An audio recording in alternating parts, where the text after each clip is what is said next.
Good evening, everyone. I'm Bondar JR, also known as the Silver Wolf, also affectionately known many times as Ron, and we're here to stream some eveonline. So, without further ado, let's get over here.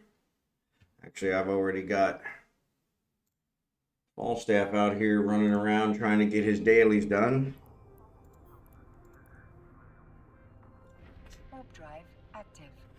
Jerry Can's in there, Dark Slider's in there, JKT's in there. Thanks, appreciate you guys being here. Especially, yeah, Jerry Can's back to being on time. Dark Slider made it on time, so excellent job. Usually not much happens in the early stream because nobody shows up to the middle. When I'm wiping the sleep out of my eyes. But I appreciate you guys being here.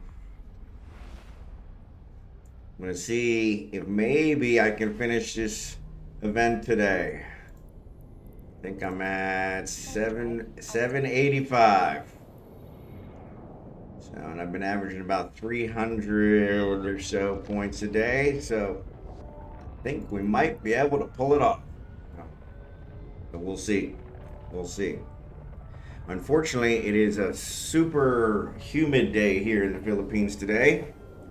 Very, very humid today. I am especially enjoying my air conditioning today because standing outside in my air conditioning is causing me to sweat profusely, which is just ridiculous. So, all right. So there is no Fiend deposits, or excuse me, Tyrannite deposits here in Fiend. So I'm gonna have to find some place where they're at. It kept looking like rain here, but never did, just cloudy. Yeah, that's kind of what it does here almost every day. But the clouds, I guess the wind is pretty good here, which is kind of surprising. Maybe because it's a bunch of islands, so we're getting a lot of, wind off of the ocean. But, or anomalies, is that what I'm looking for? Oh, nope, it just went and opened that back up again. Well, that was very nice of it.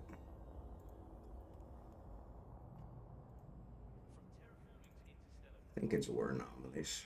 Yep.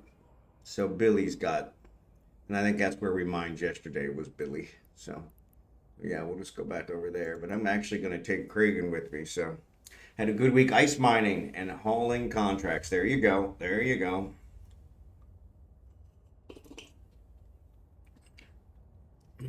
That can always be profitable. So, but yep. So let me switch over to my mining ship and we'll go mine some stuff for this event. And we'll actually use both of them to mine. Because if we mine, we also get the daily. So, win, win, win, win, win. So, can never go wrong with that. So. Let me make sure this one's empty, because if I had a nickel for every time I left the station and it wasn't empty, that would be an interesting one. Ended the week with 1.5 billion, sitting on hair under 1 billion. That's pretty good. That's definitely a good week. I don't usually make that much a week, nowhere near. So yeah, so that's an excellent week. That's an excellent week. Switch over here to Craig. Make sure he's empty. He is not. He is not. So let's get him out there too. Yeah, pretty easy day. Something about not wanting to buy another because loss was felt as fast. Yeah, exactly.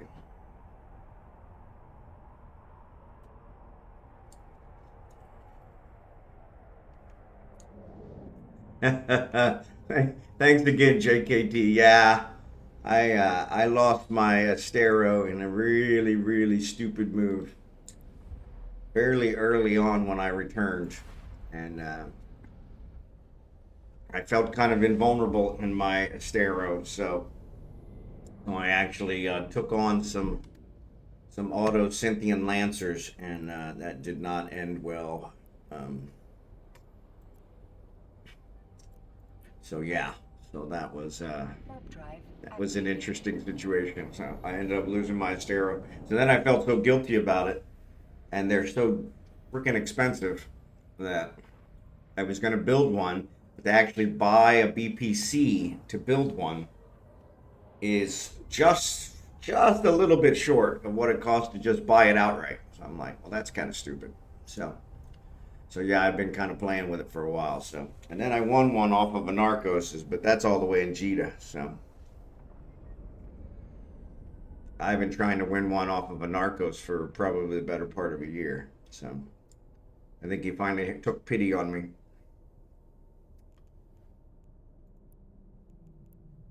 All right.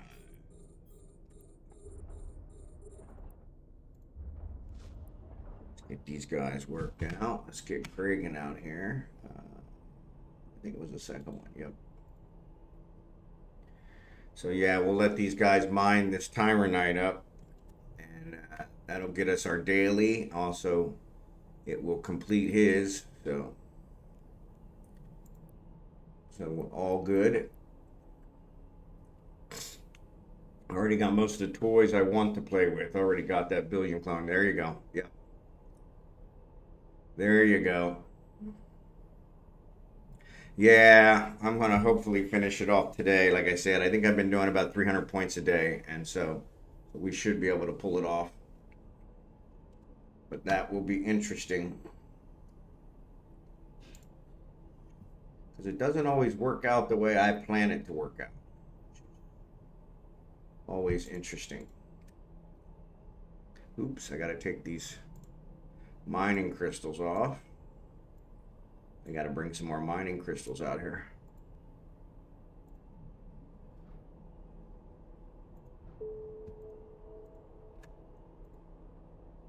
Let's get this salvage drone out here and we'll salvage these bad boys up.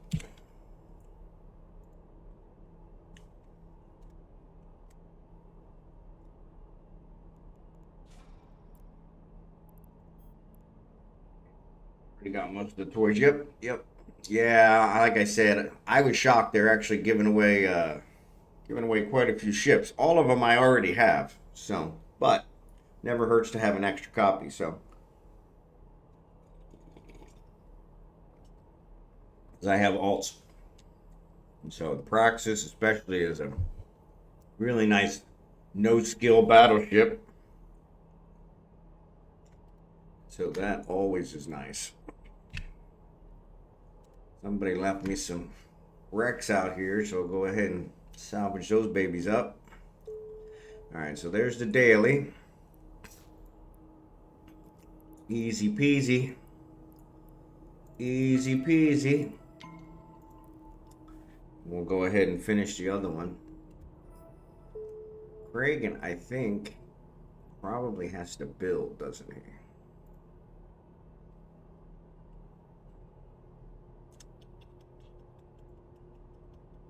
Yeah, drifter, wormhole, filament. So he's got to build. So maybe I'll gift him some stuff and let him build. I don't know if he has any building skills, so we'll have to check that out. All right, let's bring you back.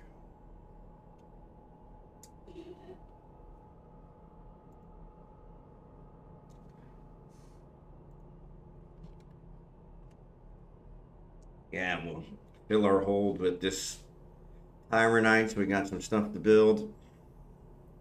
I got plenty of blueprints from the relic sites, so I think I've already, oops, that was one thing I wanted to do. I think I've already got 2 in the queue that I've already set up. Yeah. But I need to add in another.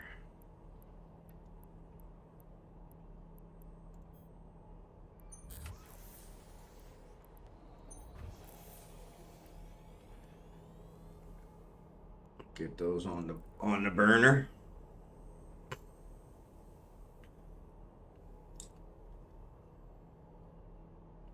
Special thanks to whichever one of you told me yesterday that you can actually buy your own sales. I never even attempted that.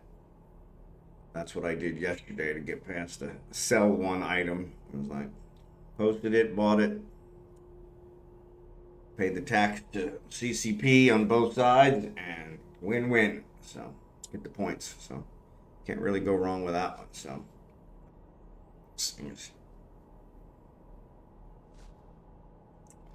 all right, so there's the 7,000.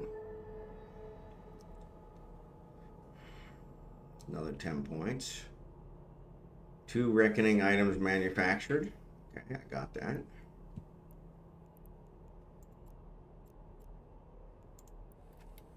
Got 2 of them waiting to be delivered.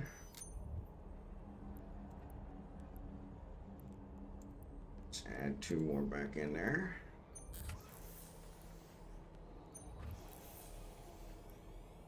So we got them ready.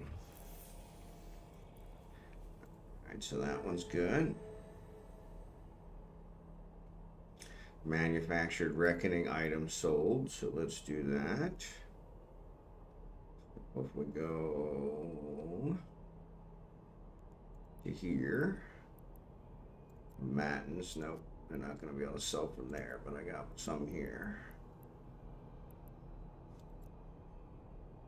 Sell for a day. Sell. Okay, as Daja. All right. Then we go to the market. AZ as DJJ. Yep, there it is. There it is. Buy. Voila. Easy peasy.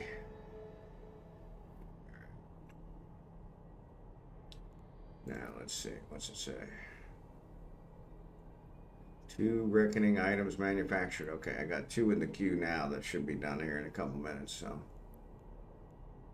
which kind of sucks because they won't be done in time. So, Respin, what's up, buddy? Good to see you. Dark Slider. So the Maple Leafs just finished off Ottawa in Game 6, and Vegas is trying to do the same with the Minnesota Wild. Excellent. Yeah, I saw that Maple Leafs Ottawa game yesterday. Well, the day before. I don't know. I watched. I watched highlights of it last night, and yeah, man, they were fighting like tooth and nail. So glad to see the Maple Leafs move on. Vegas, I'd really like to see Minnesota pull it out, but I don't think I was watching that, and Vegas looks really good, really good. But the one I was impressed the most with yesterday in the highlights was the goalie for Washington. Oh my lord, not for Washington. No, the goalie for whoever Washington's playing. I mean, he was stopping everything.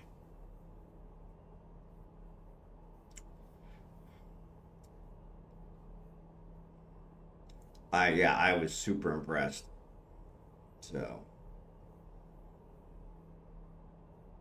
I don't remember him being that good in the other games, but man, he sure looked good yesterday. So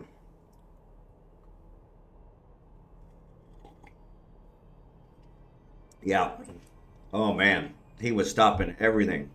I mean, there were some incredible saves. So I love junk runs. There you go. There you go.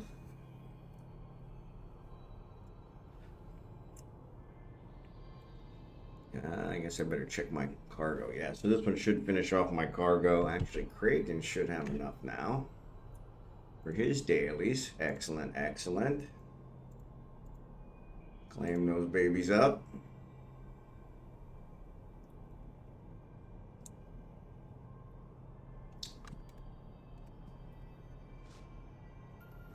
Yep, fill this up. Fill this up. All right, so let's go back. We're going to drop this at a Matins.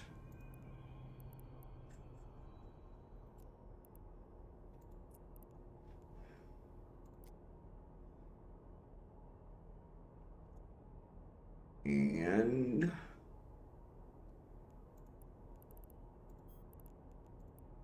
go. Go, go, go. Warp drive active. I need to get all those sound effects that a Narcos has. Go, go, go.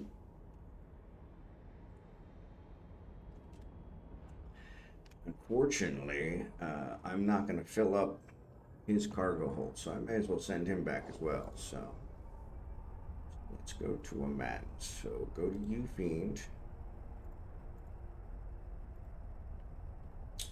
Jump. And we'll go to a man's from there.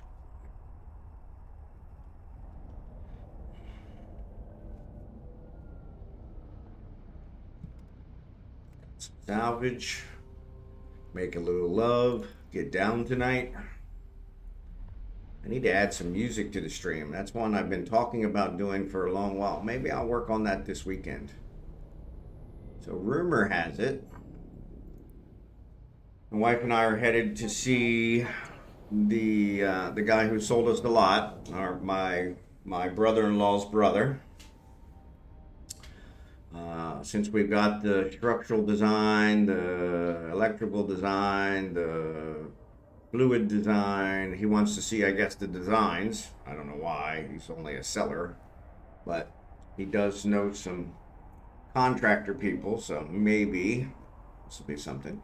Plus, they cleared our lot since the last time I was there last week. We'll get to go and see how the clearing looks and talk to him. He's supposed to be figuring out what's needed to get our title transferred. So yeah, so I think we're going to do that this afternoon after the stream. So yeah, hopefully that'll get things moving along. Unfortunately, I wore a nice dark shirt, which is something you don't do in here in the Philippines if you're going to be outside for long periods of time. So definitely going to have to change that. But unfortunately, it's also laundry day. So it's been laundry day every day this week. But so yeah, so not sure if I have any light shirts left. But I'm sure I got something around. Most of my t-shirts are in one of the boxes. It hasn't arrived yet because I was wearing them in America. So this was what I have here now is just what we carried with us.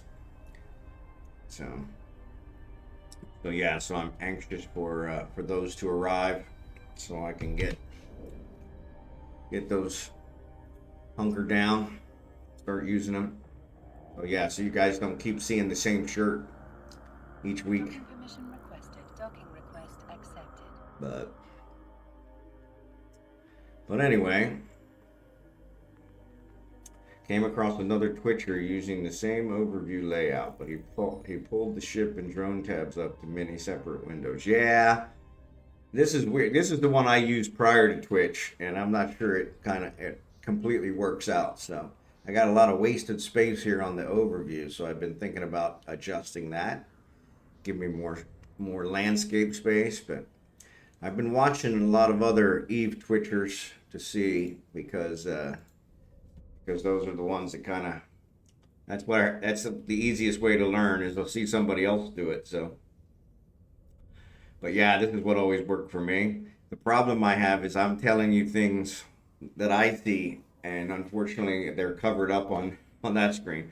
Plus, I don't run to I'm blocking the chat, I'm blocking the location, even though it's kind of a waste. I did do something to blur the screen at one point, and it caused my stream to run so slow, it was ridiculous. I did adjust the stream settings again today, lowered them just a little bit more. See if that'll maybe help with the disconnects.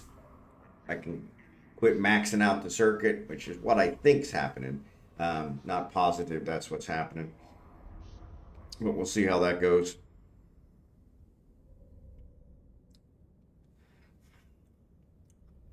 So yeah, so let's go back here to Falstaff. Let's unload this hold. All right, let's stack these guys up. And actually, let's reprocess. No, you know what? Cancel. Let's wait till Kragan gets here. There we go. Let's have him give us what he has. Oh yeah, he bought that one. We could just keep selling it back and forth to each other. That's pretty good. All right, so I'm gonna have him trade Falstaff. This Falstaff definitely has the better reprocessing skills. So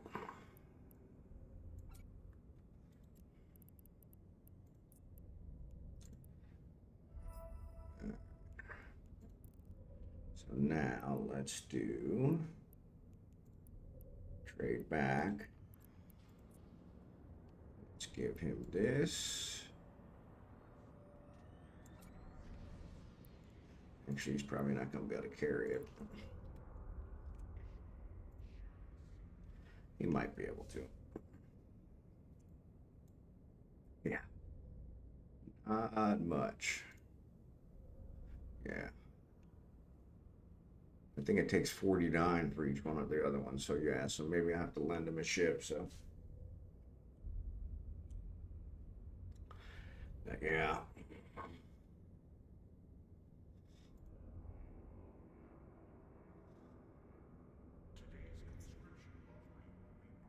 That's not going to go in there, right? Let's see. Oh, shit, I should have carried that one. Okay, oops, don't want to do that. All right. Okay. Those guys, let's undock. What I'll do is I'll trade him some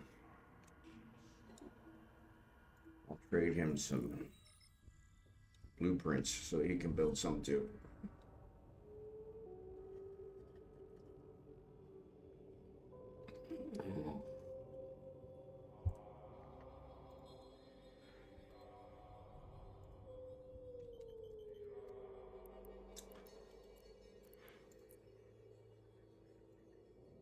Warp drive active.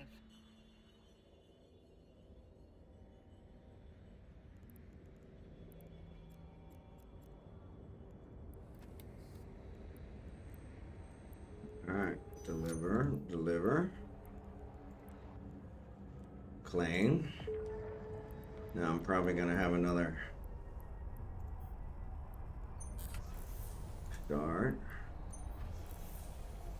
All right.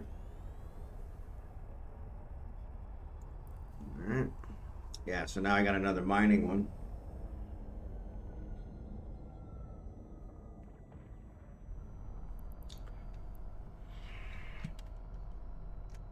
Docking request accepted. All right. Sounds good. Here's hoping it helps. All right. Thanks, Dark Slider. Appreciate it. Yeah, we'll see. It's always interesting to see how they do things here in another country. It's completely different than I'm used to in my homeland. So that's been very interesting. So let's trade, and we'll give him. Let's give him half a dozen. 5, 6. 1, 2, 3, 4, 5, 6. Alright. And actually, wait, how much electrum do we have? Oh, let's give him half of that, right? 3504, so that would be what, 17.5? 17.50, yeah, let's do that.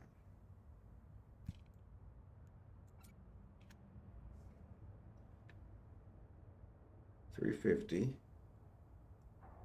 175, right? So, yep, pretty close. All right, accept. Yep. All right. Drop this in here. So that's not even enough to build one. So let's see if he can build. I don't even know if he's got the skills to build. Let's see. One manufacturing job. Well, that sucks. Let's see what we got here. A drifter wormhole filament. Okay. Drifter wormhole filament. Oh, you guys aren't seeing what I'm seeing. Sorry. So let's build the drifter wormhole filament. Start. Yeah, you can only build, they're going to do one job at a time, so. Let's see, that is controlled by mass production, advanced mass production, which of course I do not have.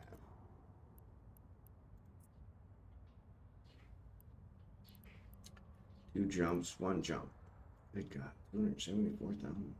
274,000 is nothing.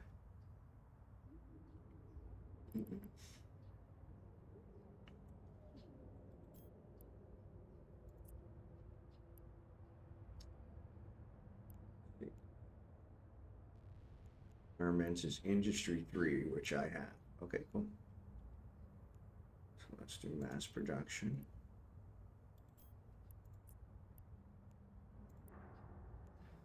All right, cool. So we'll pick that up when we go back to do more mining. Train up some of his skills to be able to accomplish a little more stuff. So stack these guys up. Right. Back here to Falstaff, and let's see where he's at. Stack these guys up.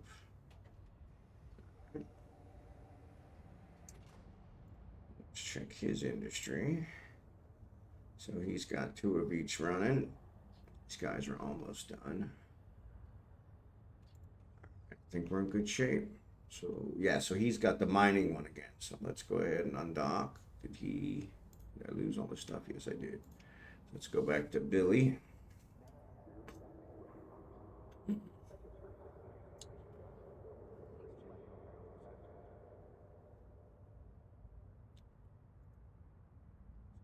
Jump to Euphine. From Euphine to Billy.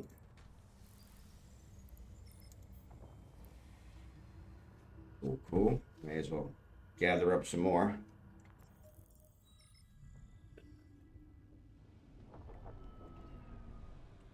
We get Kragen's skills up so at least he can build a little bit faster.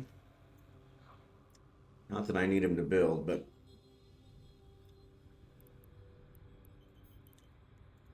if I can complete him for the event site as well, that'd be pretty cool.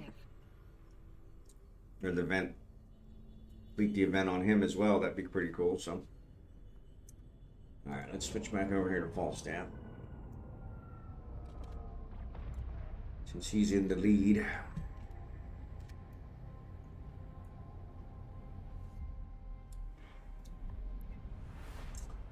But yeah, so that was unexpected. I found out this morning that we are headed there. So my new notification tone, which I'm enjoying the hell out of, Star Trek. Active.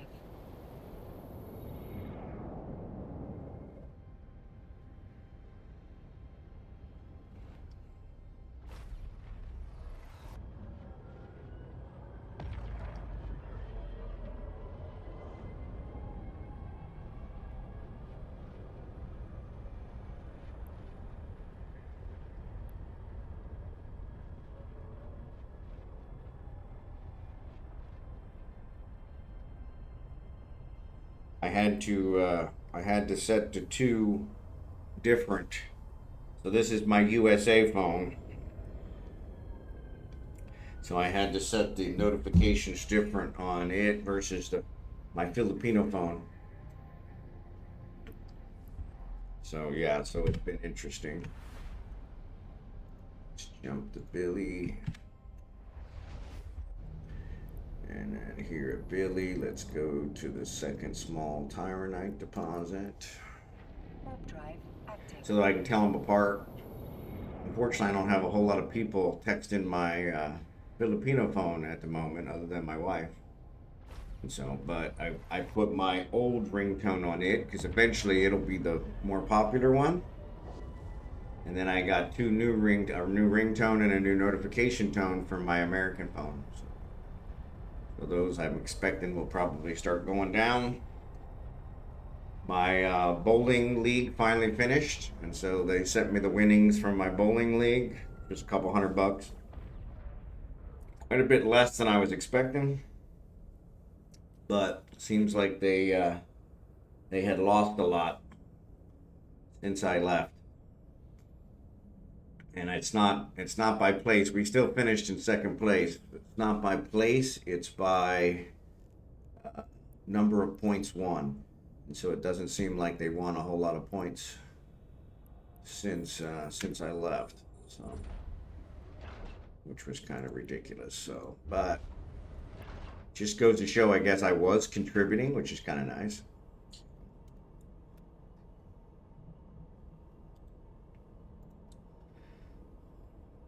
I guess there's always something for that. So, but yeah, that was a couple extra that I wasn't count. I mean, I was counting on, but it's always bad as bowling. Yeah, I'm not the best. It's funny. My grandmother, my dad's mother, was a professional, and so he was a professional bowler. So it was kind of funny because it was one of those where it seemed like something I should have been better at, but. And I hold my own, but definitely she would not probably be proud of my accomplishments. So, but actually, I was always good at pool. My grandmother and grandfather taught me how to shoot pool too. So I spent the summers with my grandparents, and they were big pool players. They had a pool table. Actually, they had a pool table. My uncle, who lived pretty much across the street from him, had a pool table. So yeah, it was a kind of a family thing, and I actually paid for a lot of my bills in college by shooting pool. Shooting pool, I was pretty good at shooting pool, and so probably could have never gone pro, but I at least was able to, I think we paid our phone bill multiple times where my roommate and I were kind of like, hey, how are we going to pay this phone bill? Like, yeah, let me see what I can do. And sure enough, baba boom, baba bing. But yeah, it was, and back then you paid for long distance calling. So the phone bills were a lot different than they are now.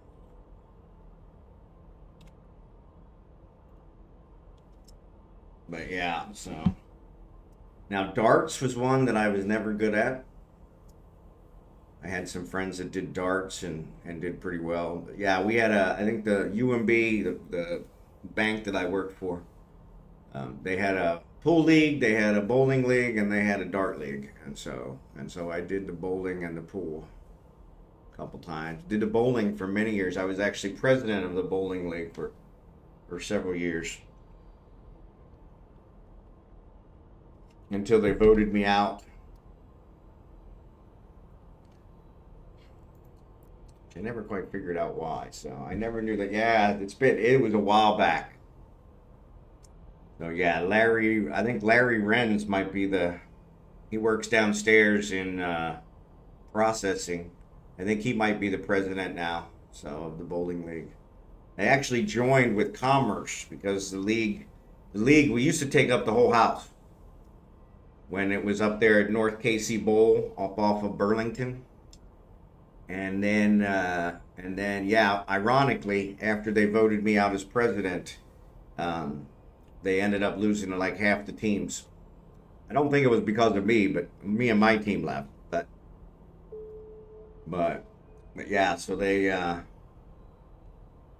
ended up joining with the Commerce League, so they could still kind of have enough. And then that really dropped down to where I think they only had like 10 teams last I heard, but they were still going. So, but yeah, Larry Renz, Dave Farmer. I don't know if you know those guys. They're big bowlers. Actually, I don't think Dave bowls anymore. I think Dave gave up bowling too. So, but but yeah, I haven't bowled in the UMB league probably actually since they voted me out as president. But yeah, go figure.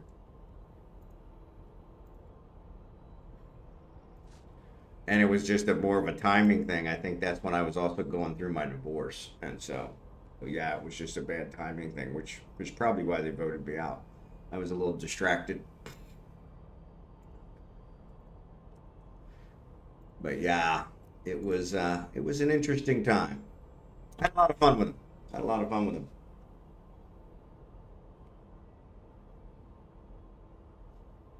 Yeah, we had a lot of people. Tom used to bowl with me on my bowling team, Tom Rasmussen.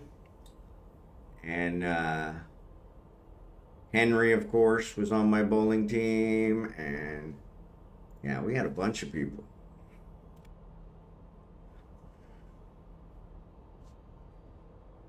Yeah, he left the bowling league to go to the pool league. So yeah, and I think he actually did the dart league for a while as well.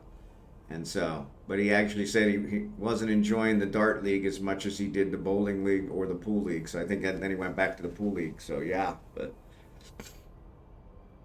yeah, yeah, it's weird. They don't really publish a lot of that stuff.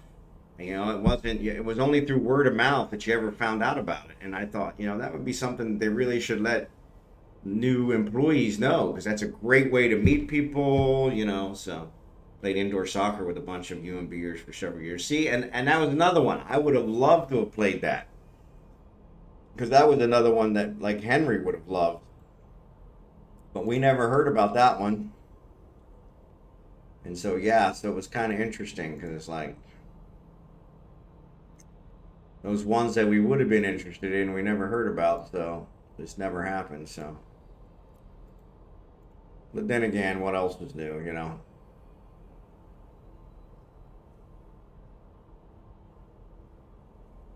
But yeah, indoor soccer, that would have been great. Henry and them, I played outdoor soccer with Henry and them several times. So, two items manufactured. Okay. I should have that done here in a second. I'll pick up this last loot box with metal fragments and go from there.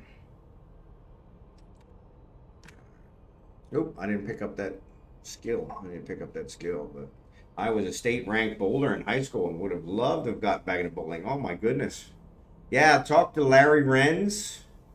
Um, like I said, he's the only one I know at the bank that's still doing it. So I would never find a reliable outdoor league to play in. When I lived in Albuquerque, we had a 4 division men's league for outdoor soccer. Yeah, Henry, being Peruvian, um, him and Marco would. I remember early on when I first started at UMB, they would have pickup games on Saturday with a whole bunch of foreigners. What's up, Blue Gray? And it would just be in some park in Overland Park, and we would go down at 7 o'clock in the morning and play, and it's going good, Blue Gray. Good to see you. But yeah, it was kind of funny because it were just pickup games, and we just went down and we play, and we had a ball. We played till about noon, and then go get lunch, and that was kind of our Saturday for the longest while. But of course, then we got old. I put on a lot of weight. And so, but that's honestly, that would be another reason for me to be doing it. If I was out there running around every Saturday, this probably wouldn't have happened. So, yeah, getting old does suck. Getting old does suck. This rental place has stairs, so we've got a second floor. My office is on the second floor, and so is our bedroom. And the steps that come up to the second floor are the steepest steps I have ever seen in my life, and they're very, very narrow. So of course my big feet won't fit. So if I try to go down the steps like a normal human being, I almost always trip. I have to take them one step at a time, like I'm some old man who can't walk.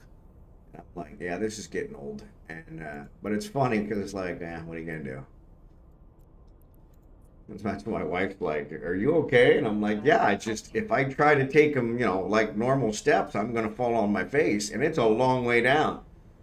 And so, but yeah, I don't know what they did here. These are all cookie cutter. The whole development, the houses all look exactly the same, and so they're all a cookie cutter. And so, yeah, I guess that's just how they save space. But man, these steps are super steep. In fact, our dog, Abigail, she climbed up them the other day, and I was scared to death that she was going to fall and mess up her back like Benedict. And then yeah, that would have been ridiculous. But yeah, that would have been all I needed. All right, so we've gotta. There it is. Let's dock at this place and get this skill started.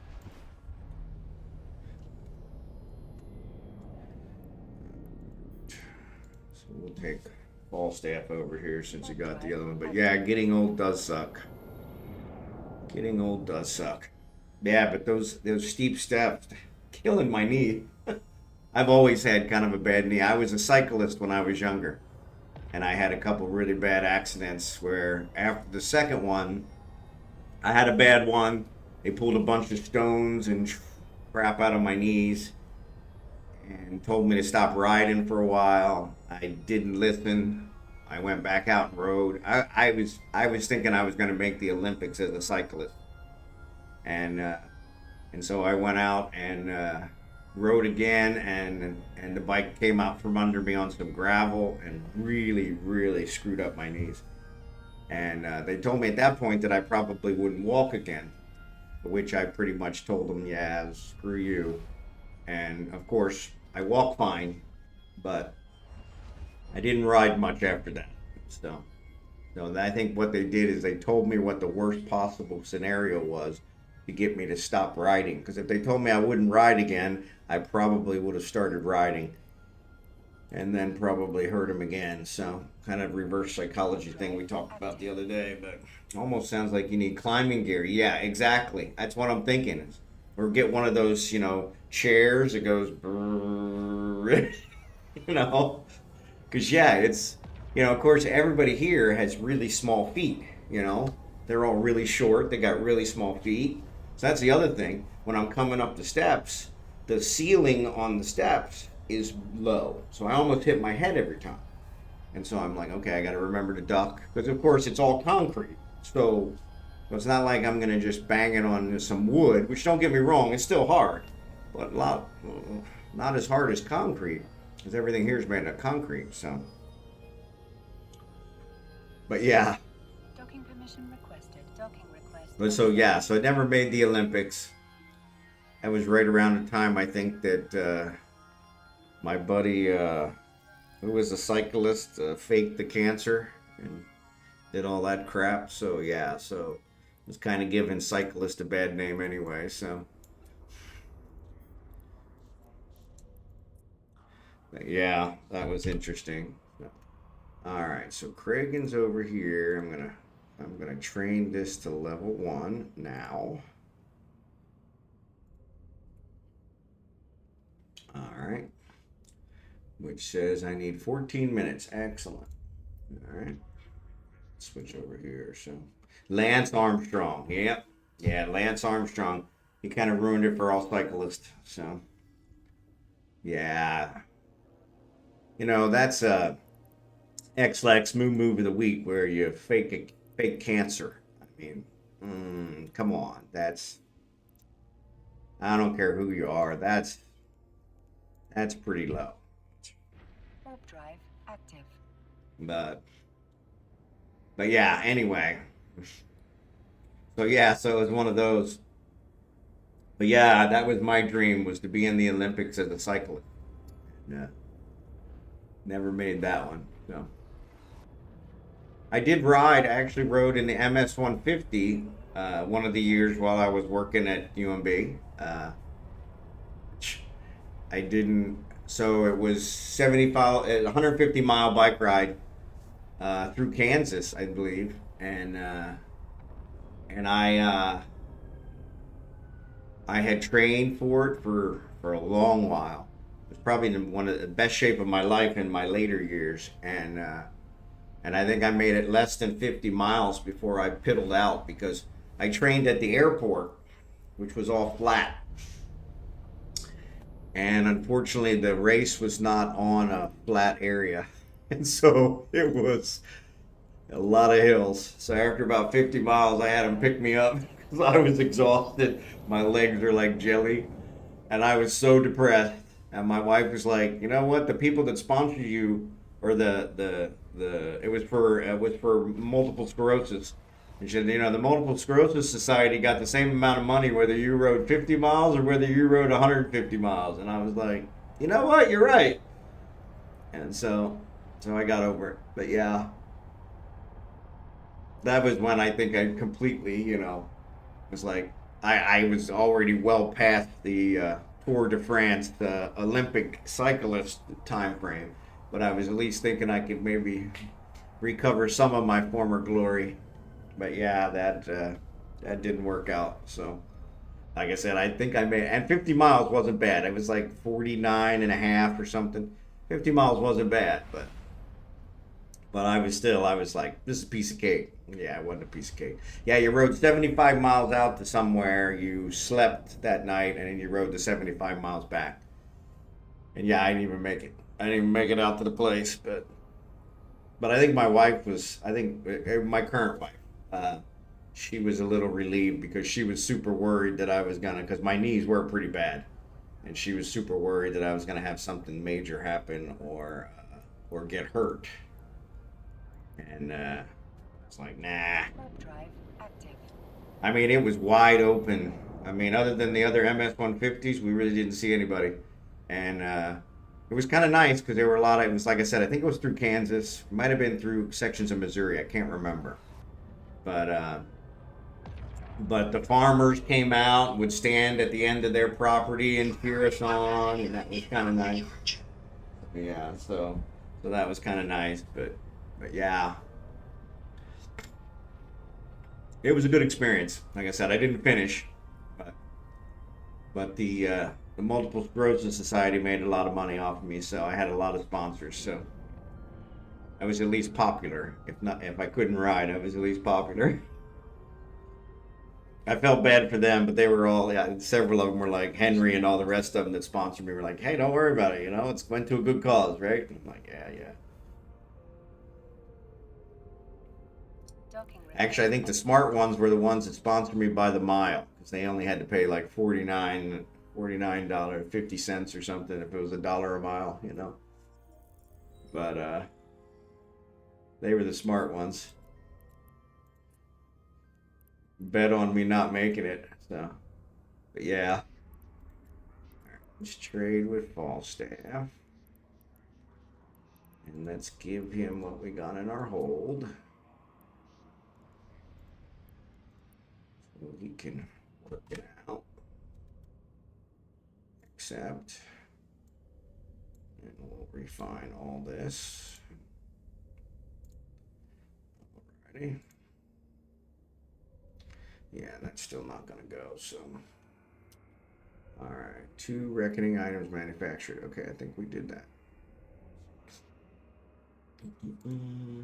Industry. Jobs. Bingo, bingo. Got it. Claim. Yeah, I could probably do this all day. Manufactured reckoning items sold. Sell. Sell. Okay.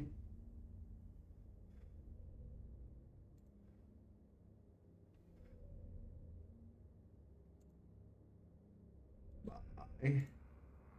Buy. Bingo. Alright. We're gonna mine some more.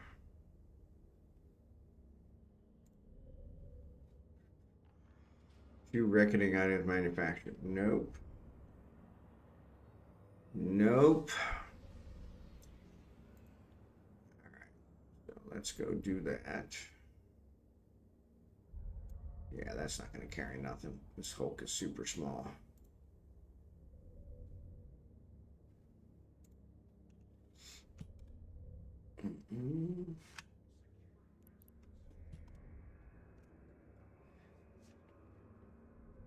But yeah, that was my last foray as trying to be a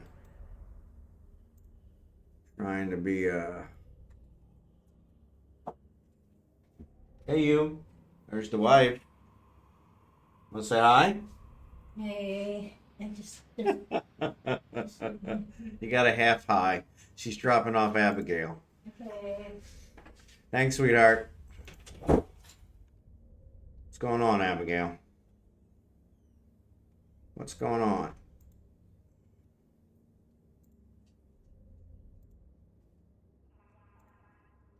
What's going on? All right, come here. Come here.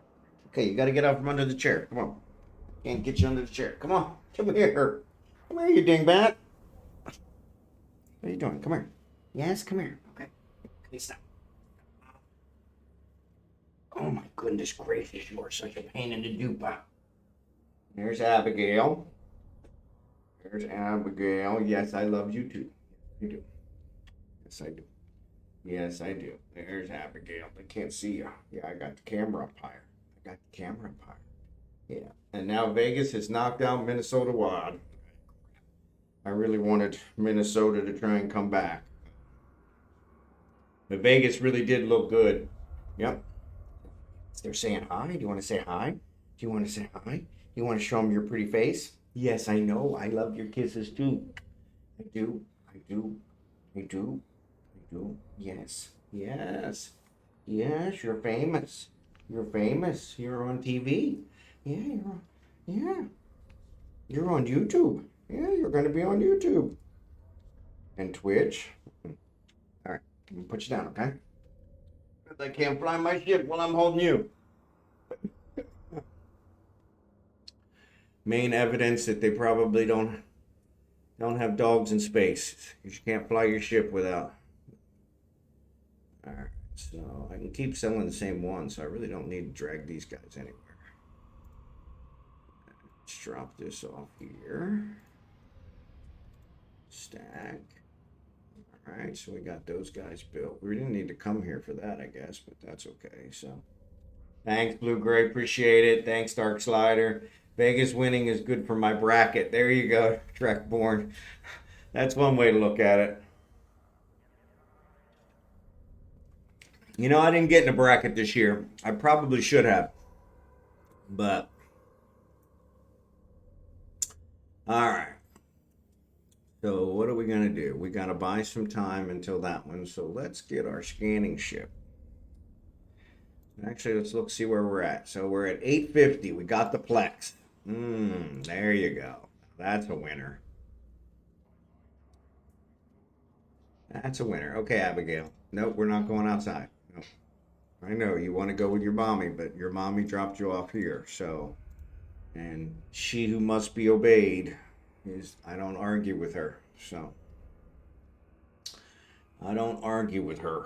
So, my cats like to sit on my desk or in my lap and watch the spaceships and drones. See, that's pretty good. Yeah, the dogs, for some reason, they don't look at the TV. They don't look at the computer screen. They really don't do any of that. And I'm really weird. Benedict even, my dog. So yeah, you probably don't know the backstory. So right before we left, a month before we left, one of our dogs had to be put down, Benedict, and he was my dog. He was a lot like his dad, and so yeah, so that was a big hit, especially for my wife. It was the first pet she ever had. So yeah, so she's still trying to recover that. So two Bengals, there you go. But yeah, he was a long-haired dachshund as well, but he was a lot heavier. So it actually kind of worked out because it allowed us to take her on the plane with us because she's a lot lighter. Where Benedict, he would have never been allowed to ride on the plane. He was too heavy, and so yeah. But it was a big hit losing him right before we left. So, but yeah, he got a back problem that deteriorated very rapidly. I went to a bowling tournament. He was acting up on Friday. I took him to the vet. They said it looks like a back problem, which is what they always said with the dachshunds. And so I was like, okay, that's what you always say. And I left Saturday morning for the bowling tournament, got back Sunday night, and he couldn't walk. He was completely incapacitated. So took him to the emergency room. They pretty much said, hey, we can do surgery for 20 grand. It'll give him a 50% chance of walking again. I was like, yeah, I can live in the Philippines for a couple years on 20 grand. I can't justify that. So, and plus they said it would probably be somewhere between 6 and 8 months of rehab after the surgery, which we were leaving in a month. So yeah, so we had to make the tough decision to have him put down. And so, but yeah, it really hit my wife very hard. Hit me hard too, but I think it hit her worse. It was her first pet, so she was pretty devastated. So, but anyway, so let's head back to Madden's Corgi that passed. Yeah. Yeah, I had, so when I was going through my divorce, we talked about my divorce. When I was going through my divorce, I had two dachshunds. And I got those in the separation. My ex-wife had cats. She got the cats, I got the dogs. And Sebastian was the oldest. He was 16. And I had to have him put down because he was just old and really was in a lot of pain. And I I kept him alive longer than I should have because I didn't want to lose him since the rest of my life was falling apart. And so Ben was the second dachshund. All he did was harass Sebastian day and night. Just drove him bad. He was 10, and he just harassed him day and night. And so I figured when Sebastian was finally put down, Ben would probably, calm down, and he did not. He stopped eating. I tried to give him steak, raw, cooked. I mean, I tried everything. I could not get this dog to eat. He got so depressed.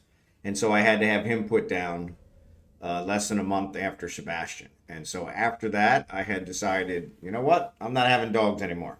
And so grandparents had hot dogs. Yep. That's always been my favorite. So especially the long hairs. So sorry, the ads are on. You probably can't hear me. All right, where were we headed? We were headed to You Fiend. Switch out this ship. All right, so what was I doing with Kragan? Kragan, we were training his skill, which is almost done.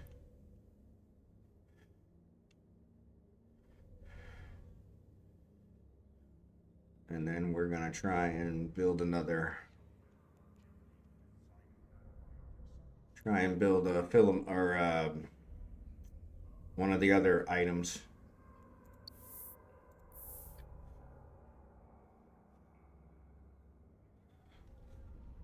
But yeah. So then, yeah, Sebastian was, or excuse me, Benedict was the latest one. He was only 6 when he passed. So that was a big hit for us. First dog I've had with the DHPP, which is the back problem. I've had only dachshunds in my adult life.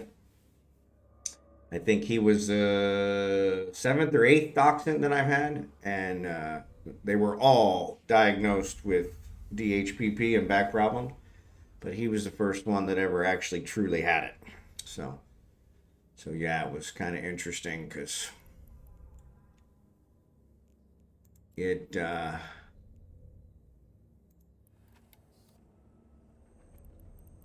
They always tell me that that's what they have, but it's never always what they have. So, all right, so we got these 2 jobs in here. That one's going to take a while, so we're not going to be done with that one anytime soon. We did lower the mining hold, okay. So let's take him back as well. So, yeah, it is. It's my one of the vets I had said, if it was a car, they would have been recalled for it a long time ago. So, yeah.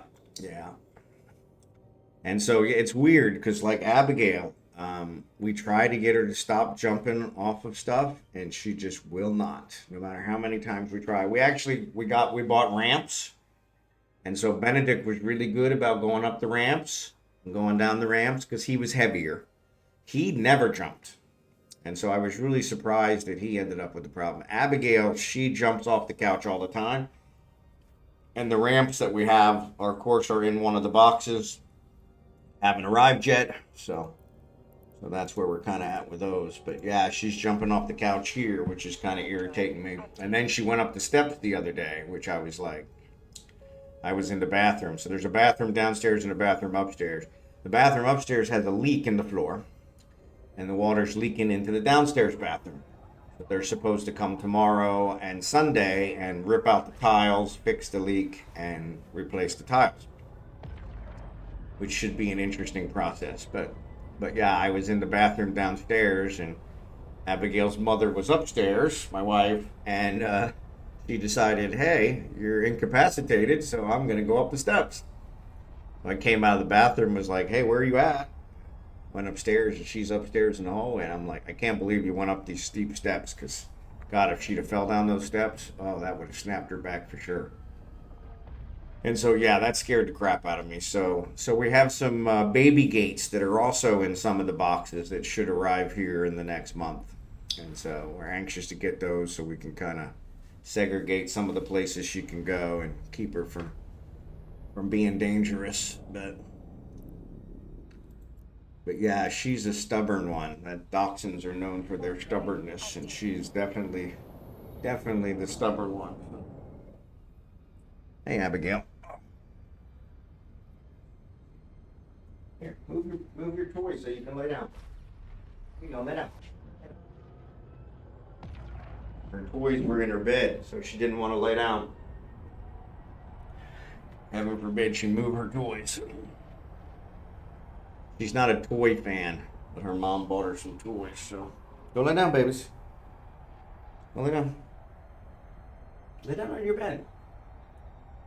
Yeah, she knows her mom's outside or downstairs or somewhere. She can probably hear her talking, and so because of that, she doesn't want to sit down. Docking permission requested. Always wants to be with her mom. Always wants to be with her mom. All right, so where are we at here? Dock, okay. 2 reckoning items manufactured. We might have that done. Jobs. Yep. All right.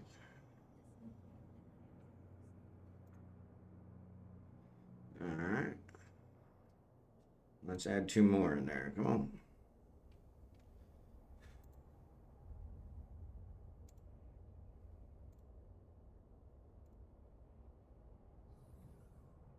All right. Tyrannite. Oh. Yeah, probably need to turn that down some. Somebody's texting me on my USA phone. So let's go to Billy.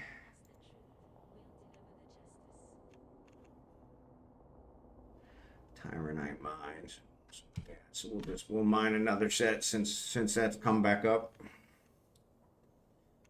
But yeah, I love the dachshunds. The dachshunds have always been my favorite, and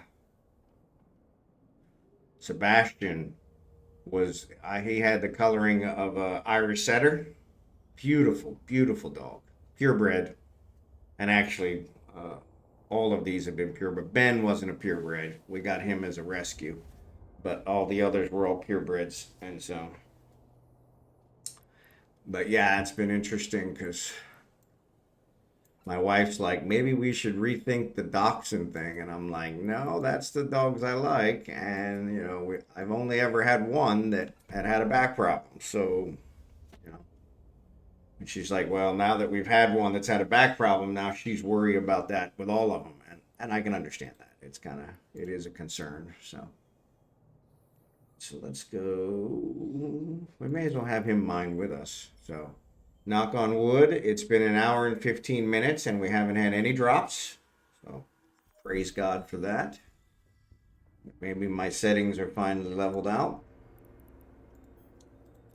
Let's hope. Of course, now that I've said that, Drive active. it'll probably drop me here in the next 5 minutes. Ask and you shall receive. Careful what you ask for. So somebody's texted me a lot, so I'll get back to them. But yeah. one of my coworkers from UMB has, I guess, just given his notice. So if you know Lou, used to be on my team, uh, dracborne.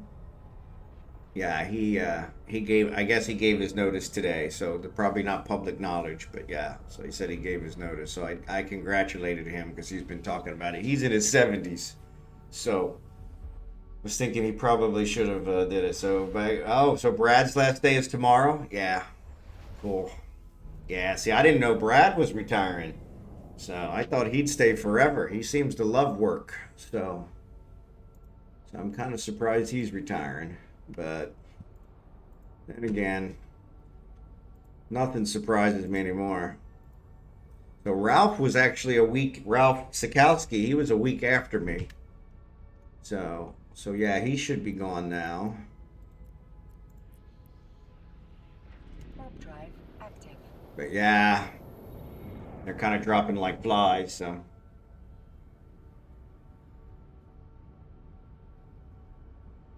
Nick was in here yesterday, and he said that they were going to do some testing with D1 on some of the things related to the merger. And I said, well, I had assured them that they weren't going to work, and they told me I was just being negative. So I said, okay. So I said, let me know. Nick Howe, he's out. He's on my team, the D1 team, and he's out in Colorado. Yeah, he moved permanently out to Colorado. He was an intern we had, and then we hired, and then they didn't hire him after the internship, and then he went someplace else, and then we hired him after he went someplace else. But yeah, he's on the D1 team. He's supposedly going to be taking over for me, which I wish him the best of luck, because I wouldn't wish that on anybody. But yeah, so that's kind of where that's at. But get this mining started. Let me get my salvage drone out. But yeah, he said they're doing some testing on the D1 relationships and hierarchies, which I told him was going to be a problem because of the way Heartland did their stuff. And they were like, nah, it'll be fine. Okay. And so, yeah, so I think they're testing that today. So, yeah, so we're going through some mock conversions. Yeah, so that's what he said. They're testing that today. So he kind of let me know. I said, yeah, let me know what the results are, because, I've been wrong before. I'm happy being wrong. It's not a problem. I was married twice, so I was definitely wrong once. But yeah, I said I'll be kind of surprised, but yeah, I hope I'm wrong for their sake. Because if the hierarchies and relationships don't work, that's going to be a big, big problem. So, and our partner FIS has not been the most helpful when it comes to handling big problems. So, it's been weird because my group isn't super involved with this M&A like last ones. Yeah, and I guess that's good. Yeah, that's a good thing. So, I think HR was the same way. HR said, yeah, we're involved when it goes live on, what was it, February 1st, because they had to bring all the people on that were with Heartland. But they said after that, they said that's where our involvement ends, because we don't do anything else. So I said that was kind of nice. I said, well, I guess that's good, because the rest of them are going to be working for the next 6-8 months trying to get stuff done. So yeah, so I guess it's good in that case. So FIS has been a bag of idiots for years now. Yes, they have, and I don't know why we're still in bed with them. But mostly, I think because we got in bed with them, now we can't get out. So be careful who you make deals with, because you might be stuck with them forever. So, but yeah. Kickbacks, yeah, I'm sure that's part of it. I'm sure that was the same thing with the whole outsourcing. So somebody made some good money off of it. So yeah, same with Worldwide. Yep, somebody was getting something out of it. So I did hear right before I left, I heard a rumor that the desktop stuff was not working out and they were talking about going back to the old way, which I thought was kind of funny. So, because I was like, kind of a little late for that. You already got rid of anybody who knew anything about anything. So we had the best people and you got rid of them in favor of the outsourcing, and now like, yeah, this outsourcing isn't working. Imagine that. Really?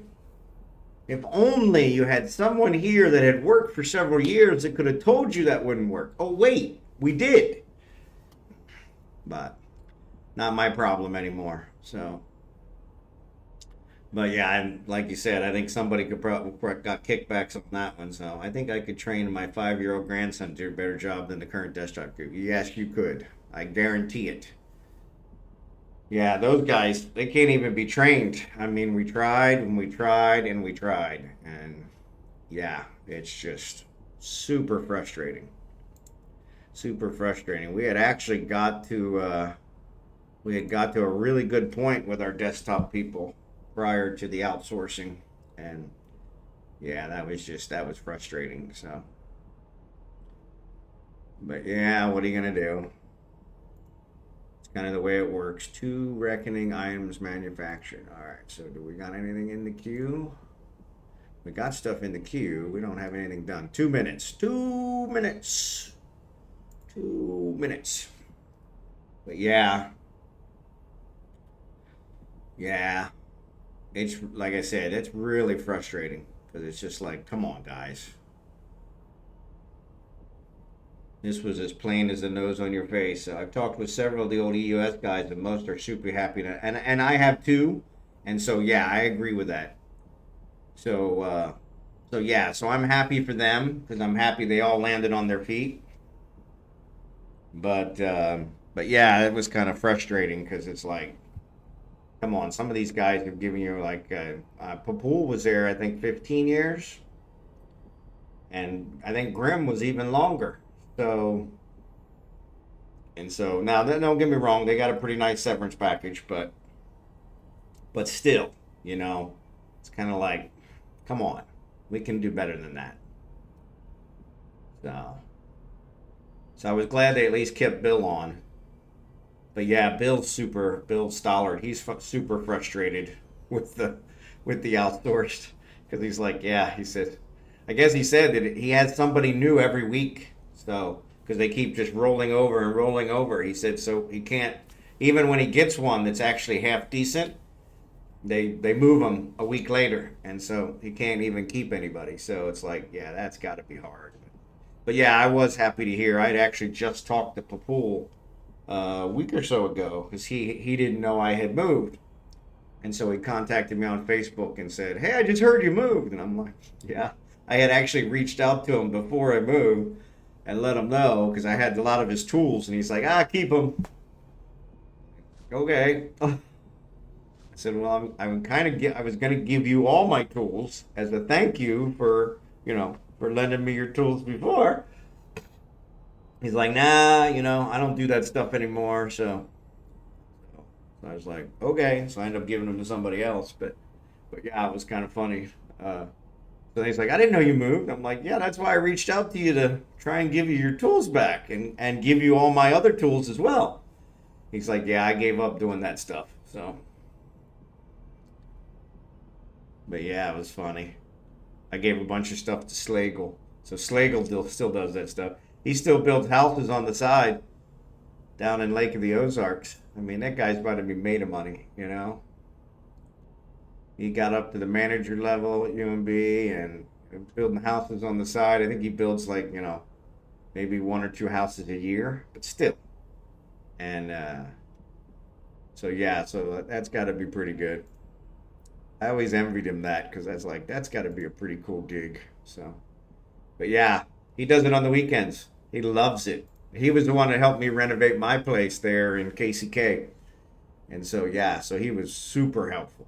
Super helpful. I don't know. I wouldn't have been able to do it without him. And yeah, it was funny because he was just like,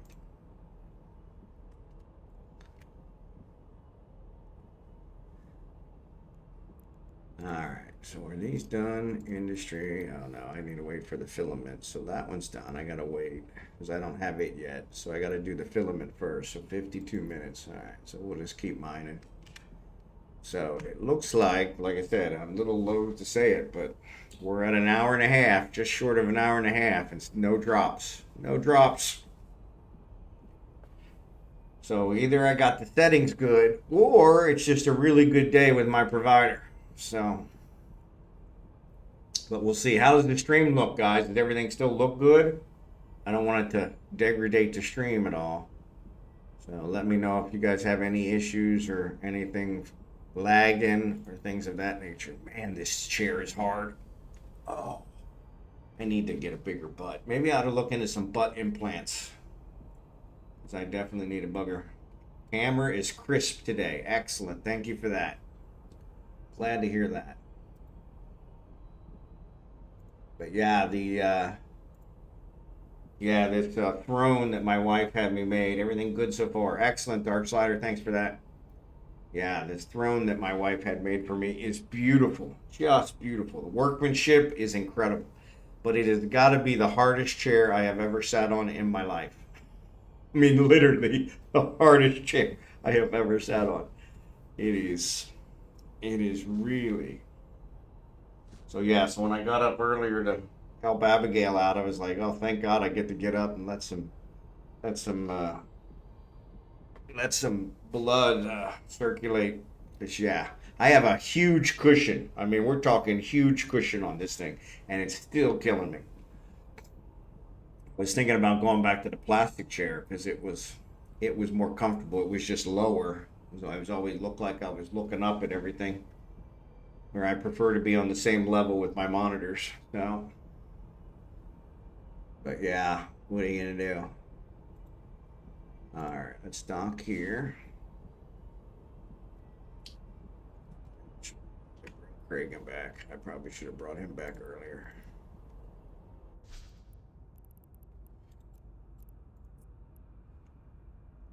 Warp drive active. Time to get someone to knit you up a thick pad for the throne. Yeah, yeah. Like I said, this one I have on here is super thick, and I told my wife when she went to Manila the other day, I told her to buy me another one because I figured I'll put two of them on there. And unfortunately, she didn't get the shopping done because they had so many other errands to run. But I have another one downstairs that I'm thinking that I might bring up and try that for the next stream because it's probably going to be about a month before my chair arrives and my gaming chair, which yeah, that's going to make it a little rough. So, but yeah, if I can get something in here that at least get it to where it's not hurting me so bad. The problem is each cushion I put on it causes it to raise me up higher, and then my feet don't touch the floor, which then of course causes it to have my legs hand. So maybe, yeah, you might be right. You might be right. Of course, I just had this one custom made, so yeah. If you want, you can check it out on the Discord site. I have pictures of it. But yeah, they did a fantastic job on this desk. This desk is beautiful. But yes, it is not adjustable. And so that's one I wonder is there might be a way to add some legs to it, some adjustable legs. Probably wouldn't be the easiest to adjust at that point, but yeah, standing desk would probably work. I could do that for a while, or at least adjust it so that I could stand for part of the stream and sit for part of the stream. So, but yeah, once my gaming chair gets here, I'm used to sitting in it for 8-10 hours a day, and so that won't be a problem. It's very comfortable and it's adjustable.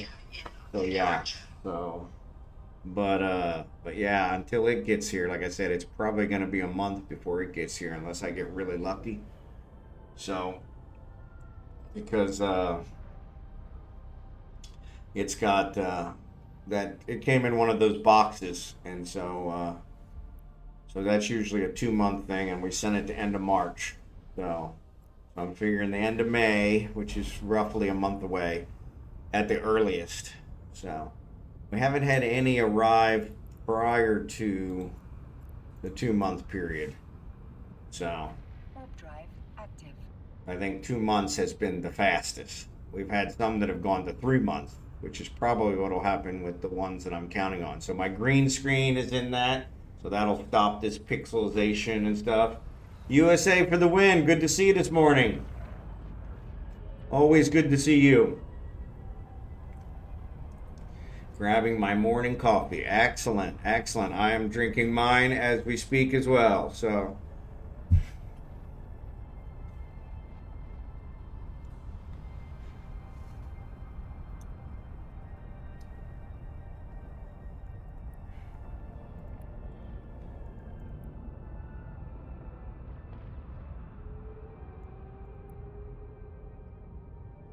Docking permission requested. somebody is texting me a lot.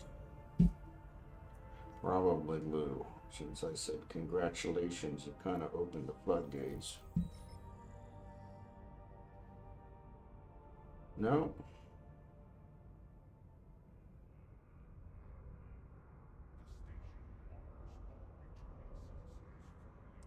No, actually, several coworkers. Bond, first thing I do in the morning now is I check Twitch for you, then I get coffee. Well, I appreciate that.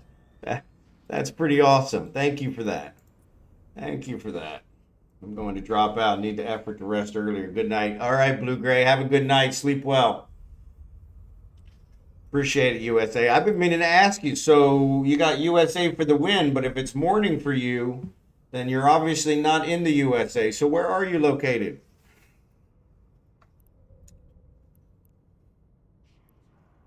Yeah, because the East Coast right now would be just before 11 p.m. And West Coast is like 8 p.m., I think. So yeah, so it wouldn't be morning for you if you were still in the USA. So, all right, so let's trade. Let's give him what's in my hold.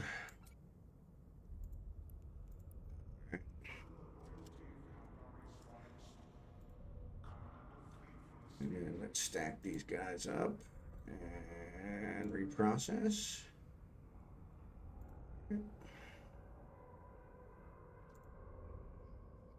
Oh, so it actually processed it all. Cool beans. Cool beans. All right.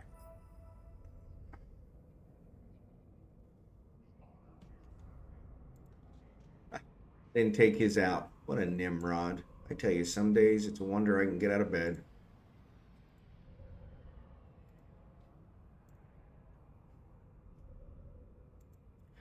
Wonder I can get out of bed. All right. So there's Falstaff. So yeah. So here's Kragan. Okay, so Kragan. No, he had 52 minutes. So yeah, he's still gonna have a bed. 43 minutes. So he's got a while. So let me move him back to like. Let me see if I can add some to his mass production. So, mass production, 1 hour. Move you up. And 6 hours. Move you up. 1 day. Move you up. All right. Oh yeah, we'll get those in there. That'll at least give him some more slots that he can do some building. So. But yeah, USA for the win. When you get back, let me know where you're located. I'm just curious if you're okay giving that information out. Not a problem if you're not. So yeah, because you said it was morning, so you got USA in your name, but no place in the USA is it morning. So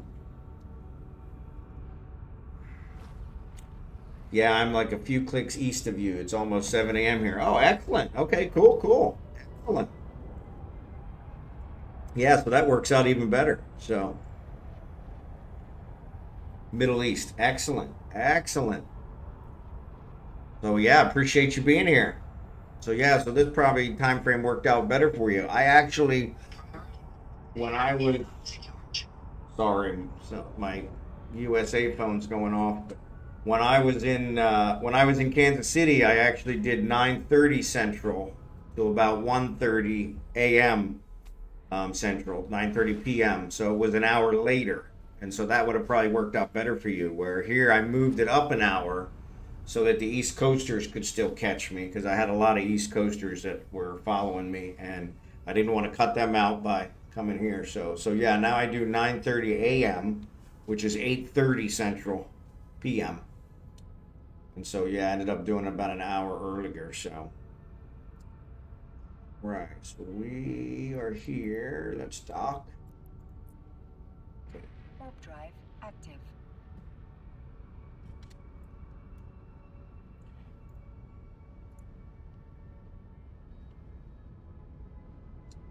I don't know who you guys are watching. Oh, there you go. You're watching Kragan. Okay, cool.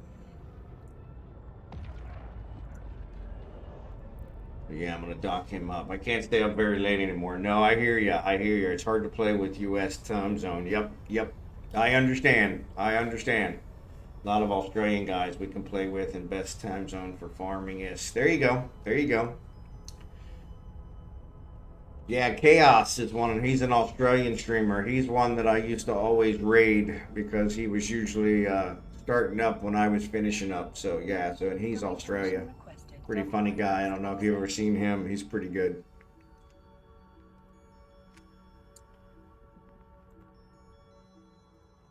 So let's stock this guy up. So I can put you back on Falstaff. So what we'll do is we'll start scanning down some sites since we cleaned up these guys. It says I need 2 more items manufactured. Oh, we got them.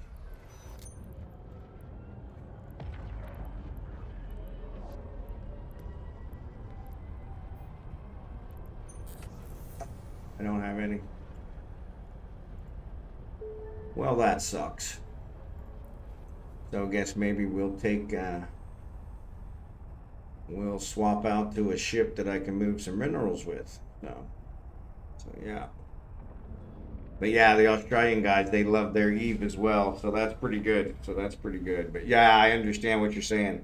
I had a lot of people from all over the world watching me when I was in Kansas City and now. So. But yeah, I appreciate you being here. Always good to see people from all over the world. I think that's pretty awesome. Makes everything a little bit smaller, you know? Bring us all together, which is never a bad thing. So my wife does not understand gaming at all. Not a gamer. Thinks it's a complete waste of time. And it's funny because she just does not understand. But now she's a shopper. She'll go shopping for 8-10 hours and buy nothing, which I consider a complete waste of time. I go shopping to get what I need as quickly as possible and get home. And so, yeah, exactly. And so, yeah, so that's what I told her. I said, we can just agree to disagree with each other. I say, I don't understand shopping.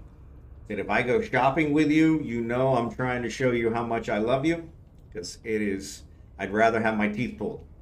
And if you're, sitting and watching me play a game, then I know you're showing me how much you love me, because you'd rather have your teeth pulled than do that. And so it's just a difference between active and passive entertainment. There you go.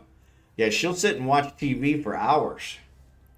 And news programs and all this stuff that I'm telling her, yeah, that's just a waste because that's going to change tomorrow. So, but yeah, she loves it, and I'm like, yeah, forget that. So, all right, so let's get this cryos so we can move this ore because or these minerals, because yeah, we don't have enough minerals to build anymore. So, wasn't it on business 6-month rotation? Wasn't it there on business 6-month rotation? So typical felines. Yeah, I don't know what you're referring to, JKT. I do farming, so it's seasonal. Yeah.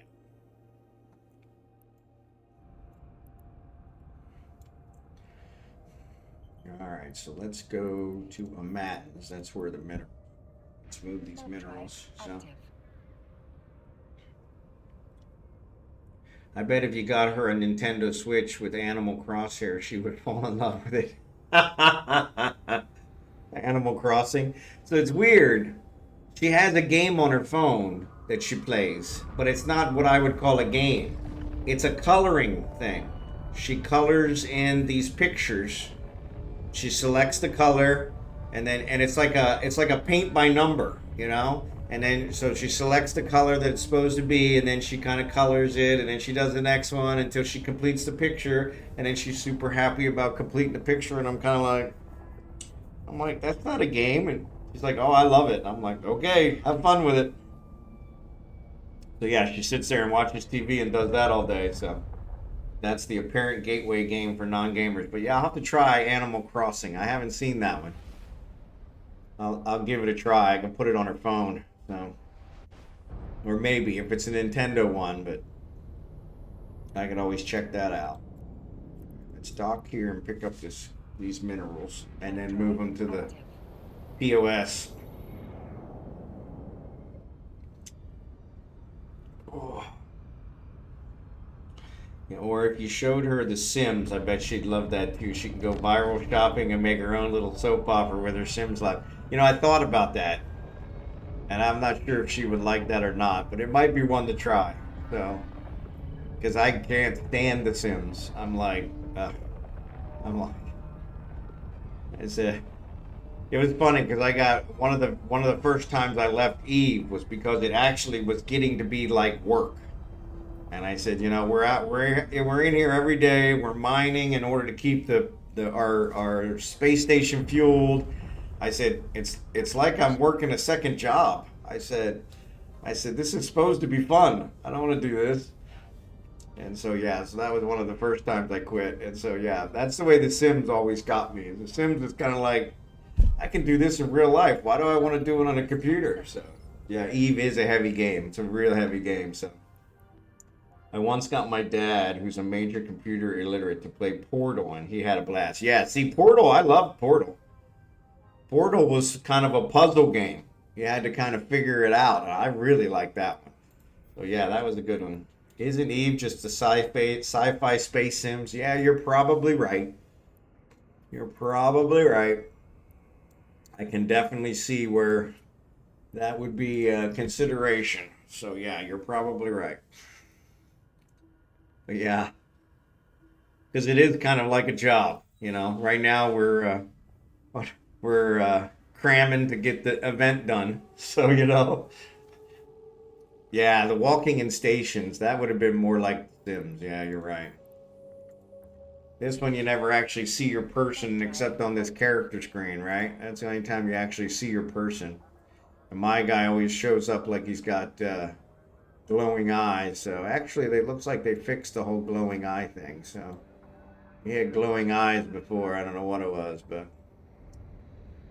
yeah, I love his jacket.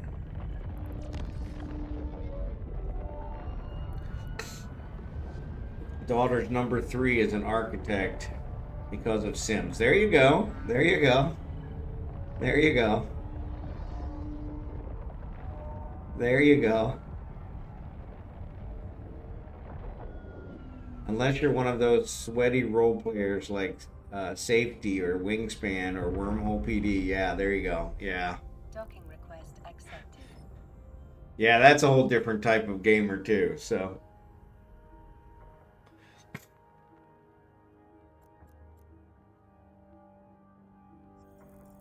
Maybe I need to get myself an ottoman. Maybe that'll work. Alright, so let's say mineral hold. Let's move this to here. Alright, we got these in here. Let's stack these guys up.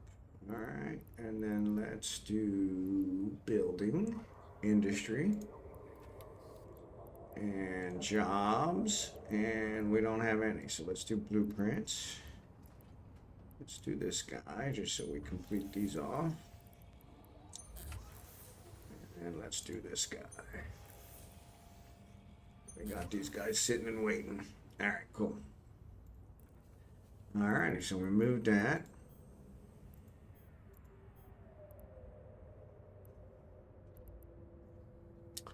Yeah, I don't know what I'm going to do with these after the event, so probably building them all is kind of worthless. But then again, the blueprints are going to be worthless too, so who knows? Maybe the filaments will still come in handy somehow. I don't know.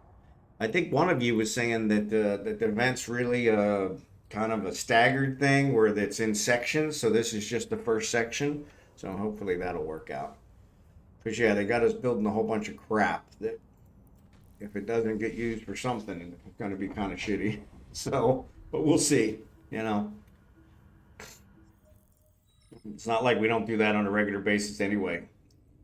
Build a ship so it gets blown up, to build another ship so it gets blown up, to build another ship so it gets blown up. Wait a minute. Seems we got a thing going on in it. So yeah. Oh, let me sell this item. Here. Sell this one. Sell. Sell. Okay. And then market. Buy.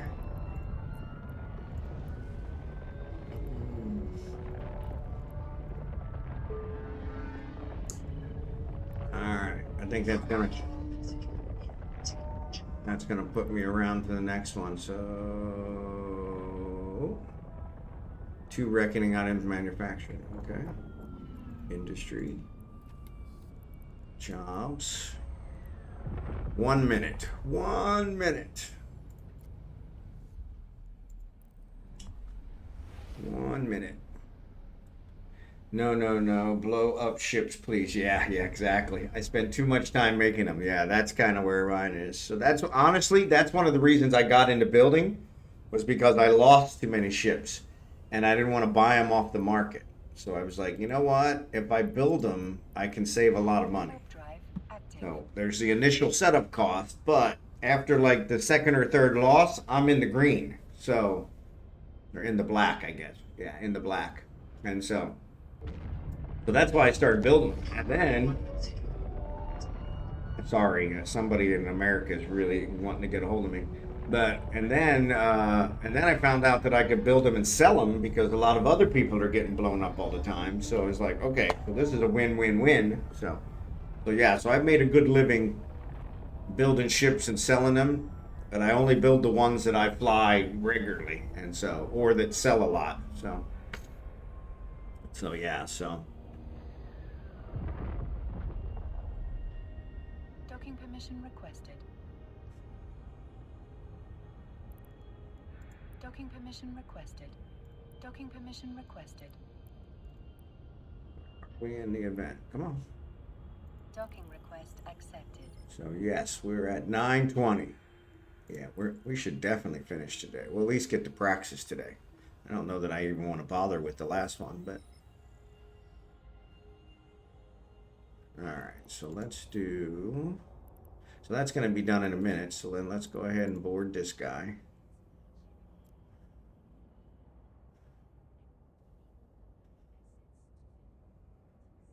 Because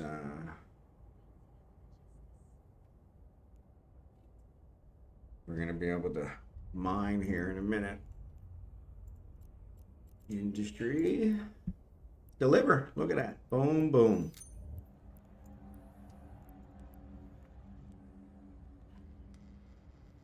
Come on. There you go. Why it's kind of having trouble with the clicks here for some reason. All right. So then these two got an hour. Those have 7 minutes. Excellent, excellent, excellent. So let's claim this one, which should give us the mining one again. There you go. Undock. Let's go mine. So this is actually working out pretty good. Several of us are seeing some wicked lag in various parts of the universe. Well, that sucks. I actually am not. So I'm happy for that. But that probably means it's somewhere in you guys' trace route.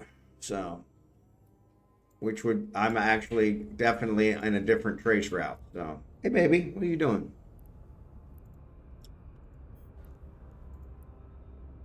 What? Warp drive What? You want to come up here and say hello again? Okay. Come here. Come here. Yes, I know. You hear your mommy talking. Okay, you gotta get out from under the desk. I grab. That desk is super hard. I don't want to hit you with that. I don't want to hit you with that. I don't want to hit you with that. Are you seeing any lag on the stream or just in Eve?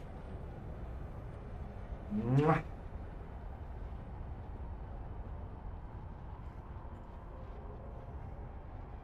Of course, yeah, it's between in Eve. Okay, cool.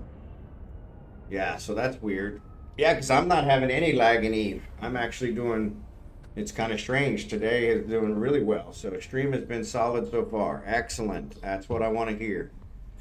I want to see if we can get it to where we're good, and then I can kind of tweak the settings a little bit more to get it back. So it's back end lag, like markets, gate jump. So I have seen some of that. So when I click, it seems like when I click on stuff, I have to click multiple times.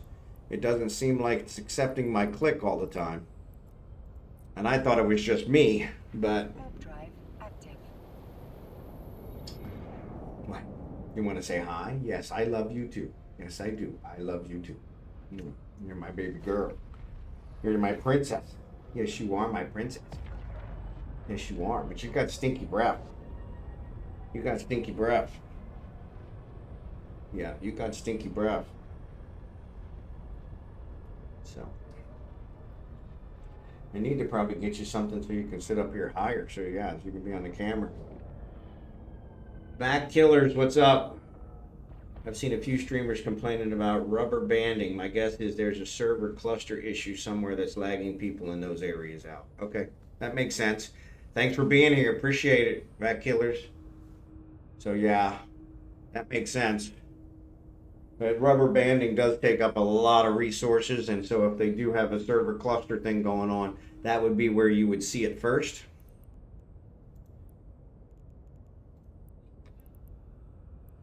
All right. So yeah, so now I need to try and somehow figure out, you know what, I can just do it this way. Since I don't have two hands, I gotta lock the asteroids this way. So yeah, you're taking up my spare hand, you know that? You're taking up my spare hand. Been playing Eve long? I have been playing since Eve came out. So this character here, let me bring it up. Put you down, okay? This character here is my main, and he was created in September of 2003. So Eve came out in May of 2003. I think Memorial Day weekend, 2003. So May 29th, 30th, 2003. So he's about 4 months younger than Eve itself. So yeah, I have not been playing those whole 22 years. I took several sabbaticals because CCP pissed me off, especially in the early days. But yeah, my main's an 05 character. So yep, excellent. Yeah, so but yeah, I started way back, and yeah, I think I probably played. I think the first stint was probably a good 10 years. We had a whole wormhole corporation, and I was talking earlier about it got to be a second job because we were logging on every day to mine so that we could keep the wormhole or the POS, the station fueled, and that got to be pretty exhausting. I was like, yeah, I don't need a second job. So that was one of the first times I left. Yes, it is, and yeah, and so it's funny because that's kind of the way it works, and so you got to accept that going in, because otherwise you'll never be successful. So, but yeah, everybody from that corp has been long gone, and so yeah, so I finally, when I came back this time, I was still in that 20-year-old corp, and it was funny because it really didn't make sense. And so I finally pulled the plug on that. All the resources were gone. I think the only thing left was some impound stuff that was in trig space, and I tried to get it for a while, but You started in '06. Excellent. Played heavy and hard for 7 years and left for 11 years. Came back. Yep. Yeah. So the first time I left, I want to say it was only 2 or 3 years. I had a real life friend. Actually, is married to a Filipina. Lives up in South Dakota, and he's the one that got me to come back, and so he was part of that corp. So were you ever in Bob Alliance at all? I was not. I was not. So yeah. AutonomousDonk. Good to see you, buddy. FBI, open up!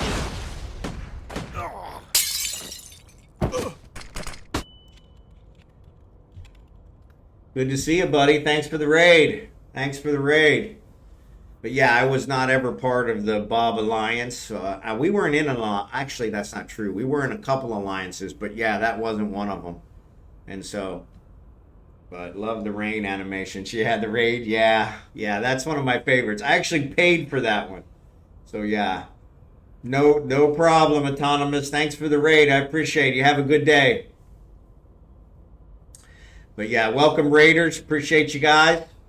If you want, I do have drops on. I don't have it in the name. But yeah, if you want to hit F5 or click on my name below the Twitch screen, that'll refresh you so you get included in the drops. And so, appreciate you guys being here. So, but yeah, Zealous, I don't remember them. MantaFinch, what's up, buddy? Yeah, I'm doing mining for the event. So, trying to finish off the event. I'm actually really close to the end. I'm trying to get her finished off. And the mining and manufacture seems to be working out pretty well. I've got it on a good cycle now, so I'm going to see about getting it finished up today. So, but yeah, I don't remember Zealous. I mean, I'm sure they were there. There were a bunch of alliances, especially back in the early days. In fact, they're all still out there because they haven't erased anything, which is kind of rough. But yeah, we were in a couple. Honestly, like I said, my buddy from South Dakota, he was the one that, when I left the corp, I was CEO. When I left the first time, I turned the CEO ship over to him. And so I was in Bob for a bit, but I disobeyed orders too often. Yeah, I understand that. The guys from UMB that got into Eve were part of Roadkill and Smash. Okay, cool. See, I never realized there was a UMB group that was in it. Because that was funny, because I would have loved that. Yeah, I would have loved that. Alright, so let's see. So we got those. 2 reckoning items manufactured. Let's see if they're done. See, we've got it a pretty good sit. Oh, look at that. Bingo bongo. And then we're going to sell 1. Manufacturing items sold. So let's go here. Mattins. Keep selling the same one over and over and over again. Can't beat that. Okay.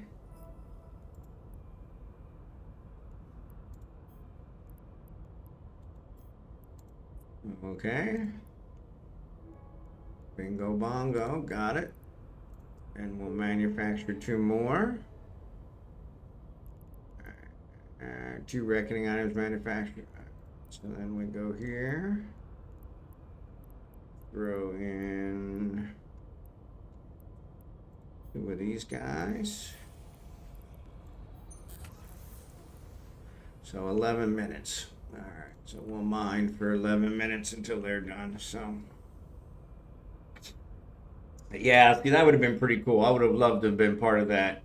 There was one guy who ran InfoSec years and years ago. God, I can't remember his name. He was really antisocial. And he was probably the only person in the history of UMB that I couldn't figure out. I couldn't, make common ground with.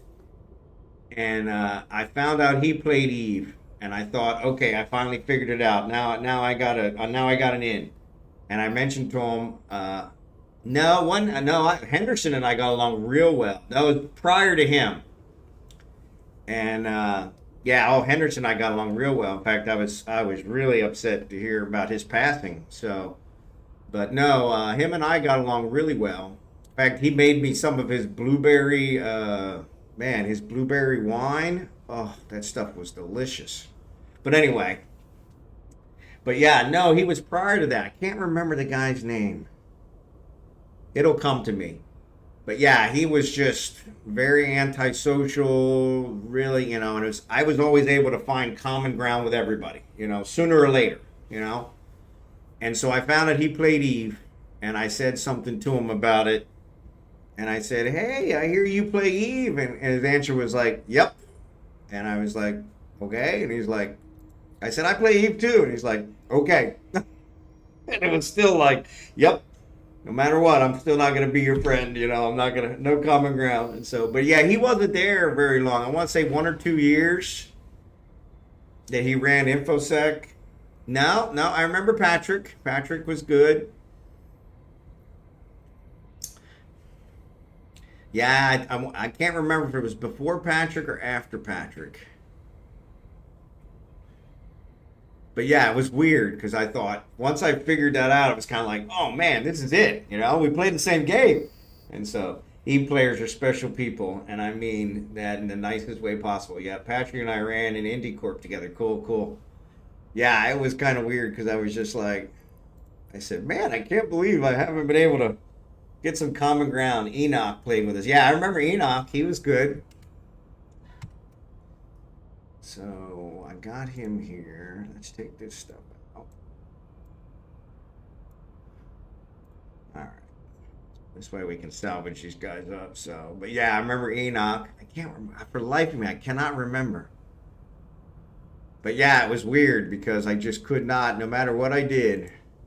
And so yeah, then he left. And so I was like, okay. And I think after him, I think Dennis came. No, it wasn't Eric Foster. No, Eric was a unique one. Yeah, and we had 2 Eric Fosters, so the other one still works there. But no, Eric was okay. I got along with Eric. I got along with him, but yeah, he was a little different. But yeah, for the life of me, I can't remember. You know, I'm wondering, because you said Patrick. I don't think it was Patrick, but now I'm wondering, well, maybe it was Patrick. Maybe it was Patrick. But yeah, when I told him I played Eve, he's like, okay. I was like, oh, I thought that was gonna be our thing. Okay. I was like, awesome sauce. All right, so what am I doing here? Okay, so I got him here. Let's go here. And then let's send him here. All right, cool. But no, so it might have been Patrick. Now that I think about it, it might have been Patrick.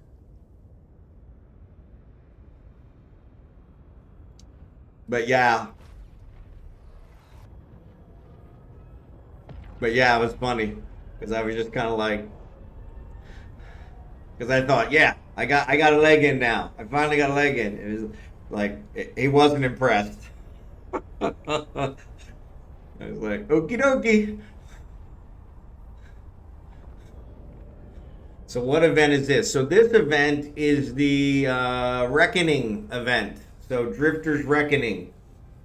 And so yeah, I've been working through it here for a bit. So that it totals out here at 1150, which is just a Drifter sweeps, which I don't even know what the heck they are. So, but the Praxis here is at 1050. So I've only got what, 70 points, 80 points to get that one. So yeah, so we'll get that one here in a second. But all right, this is Falstaff. Sorry. Yeah, let's go to Matins. Warp drive active. Sorry, trying to figure out what I was doing. Let's do this while we're here. Let's go ahead and mine. While we salvage up these wrecks. I hate to leave messes behind, so try to clean up after myself if I can help it. Plus, I use the salvage to build rigs, so can't go wrong with that. So.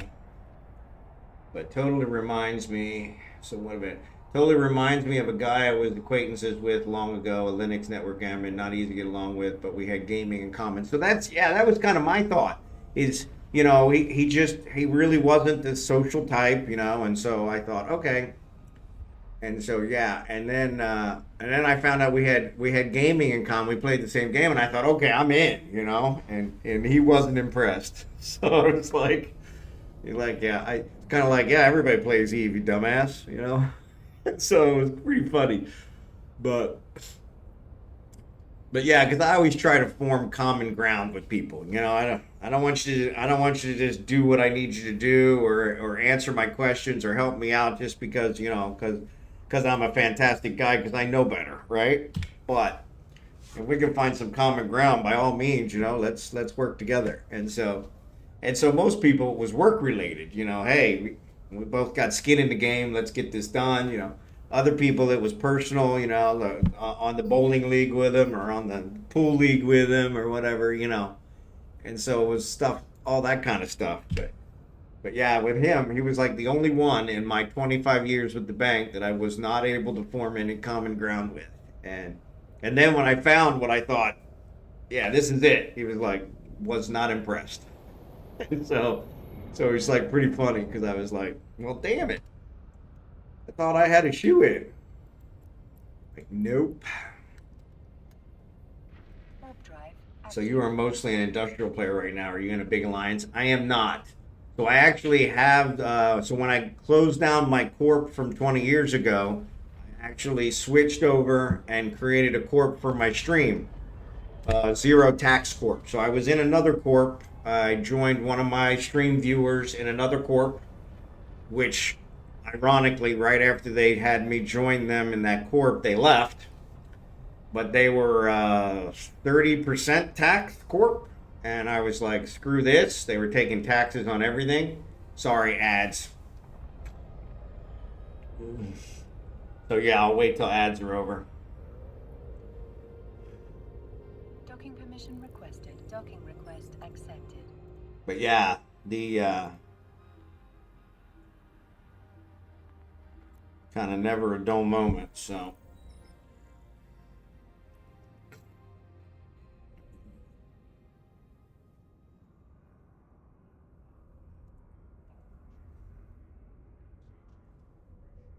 salvage this stuff up, at least clean up after myself. And while I'm cleaning up, I'll go ahead and mine some. There we go.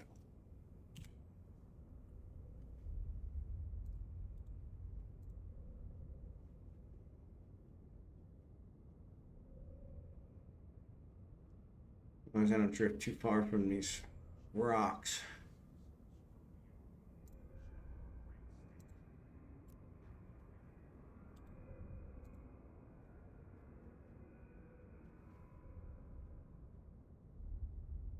Come back.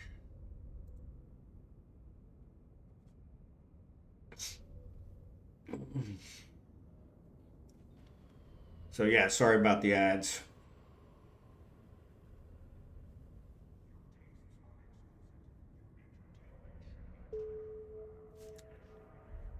Need to get you one of my patrons in here though. I end up giving you a subscription and we won't have to worry about the ads anymore.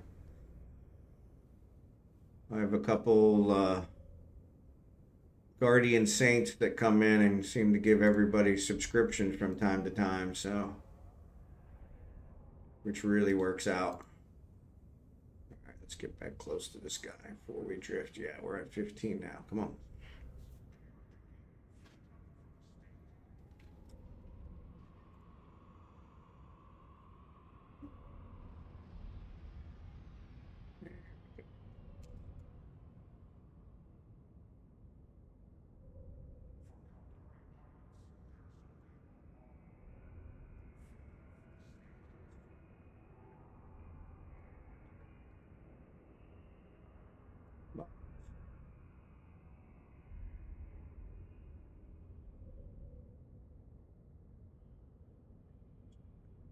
direction. Okay, cool.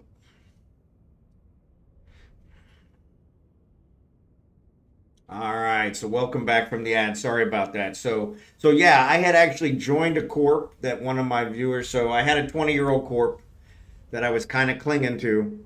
There was nobody in it except me and my alts. Um, and so yeah, so then I joined one of my viewers' corp, and the viewer proceeded to leave like the day after I joined. So I was like, okay, well, I'm here now, so I may as well, finally pulled the trigger. And it turned out it was a 30% tax corp. So they were taxing me on my dailies, they were taxing me on my mining, they were taxing me on everything. And I'm like, you know what? This is ridiculous. So I ended up forming a corp, a zero tax corp for my viewers. And so I have probably half a dozen to a dozen viewers that have joined the corp. And so yeah, it's a zero tax corp in order to try and keep costs down for the indie people who just want to do their thing. We have a mining event every Monday night where I mine with my viewers. Monday night Central Standard Time, Tuesday morning my time. I'm in the Philippines now. I was in Kansas City until roughly about a month ago, and then I retired from my 25-year job 20 company I worked for 25 years and moved to the Philippines where my wife is from. We retired and moved to the Philippines, and that's where we're planning to spend the rest of our life. So yeah, I retired early. I'm only 57, and we're living the dream here in tropical paradise in the Philippines. So building a house, kind of doing all that stuff. But yeah, so Eve wise, I'm mostly an industrialist, but I pretty much do everything. I do scanning, I do combat sites from time to time, try to do some more group things. Like I said, every Monday night Central Standard Time, we have a mining event. Everybody's welcome, so you're always welcome. And so we do mining then. We provide the boost, we provide the compression. You take all the ore. We don't charge anything. It's completely free to everyone. And so we do that here in Ufine, which is one of the systems that I've been flying around in today. And so yeah, so those are kind of the gist of it. But yeah, we do that not just for my corp, but I did form, like I said, I formed a corp based on the stream. And so yeah, and that's called Silver Wolves of Freedom. If you want to join it, it is a zero tax corp. We don't charge anything. We don't charge. We don't charge anything. Pretty much, pretty much a free for all. Yeah. So yeah, and like I said, the mining event. Right now, we're doing one mining event a week, which sometimes we have a really good turnout. Sometimes it's just me and a couple others, and so. But we've been talking about maybe branching that out to do some other events during the week, and so. I'm also, now that I'm retired, I'm streaming 5 days a week and 4 hours a day, which I was only doing 4 days a week in Kansas City for 2 to 3 hours a day, mostly at night, right before I went to bed. And it was getting a little difficult to get enough sleep prior for me working. So now that I'm not working, I'm kind of living the dream. So yeah, that was how my corp was. I paid for everything, never charged anyone. Mine was more catered to help new players. Yep. Move on to bigger things when they felt ready. Yep. Yeah, and that's ours. Is mine mostly is just for people who are kind of tired of getting shafted by the tax corp. So yeah, that corp. I mean, they had a couple events, but they charged you for the events after they were already charging you 30% tax on everything else. So I thought that was kind of underhanded. So that was the main reason I made the corp. It's open to anybody,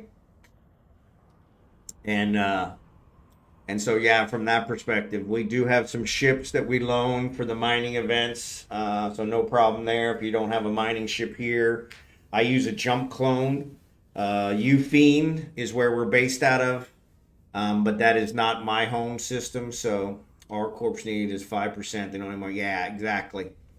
And so yeah, so that's what I said is yeah, from that perspective, I'll easily cover the 5% for any of the costs associated with it. And I buy all the fuel for the mining events, though most of the guys that do the boosting, they won't take my fuel. they buy their own. So yeah, we had a really good group. We got a really good group. And as I was saying, you probably didn't hear because it was during the ads, but I have a couple. Guardian angels that frequent my stream that tend to buy subscriptions for everyone they see that's not subscribed. So they're not here today, unfortunately. But yeah, if you come back at another time, I'm sure they'll probably catch you and get you a subscription. So they go a little overboard sometimes with their subscription. So yeah, they've blessed me immensely. So I do the streaming primarily. I started streaming primarily. I wanted to do charity streams. I saw a charity stream that made a bunch of money for Doctors Without Borders, and that's what inspired me to start streaming. And I said, hey, I can do that. I can make money for good causes. And so I actually was in that stream this past November. So I started streaming about a year ago, March. And I was able to get in the stream with the charity stream in November. I'm hoping to do it again this next November. It's right around Thanksgiving time in the U.S. And so that was a great one. That was the main reason. The other reason was primarily so I had something to do in my retirement. So I knew we had a lot of people that worked at the bank with me. I worked for a mid-level bank in Kansas City for 25 years. And so we had a lot of people that worked at the bank with me that retired in their 70s and were dead within 6 months. And it was something that I did not want to happen to me. So the key was making sure I had something to keep me busy. And so the streaming, every night I played games late at night to wind down. My job was very stressful. And so every night I played games to wind down. So the streaming was kind of a natural fit. And so it was a lot of setup, getting all the layouts and everything taken care of. But once it was done, it was actually pretty good. So I've been back since, so I started streaming in March of 2024. I streamed a couple other games at first.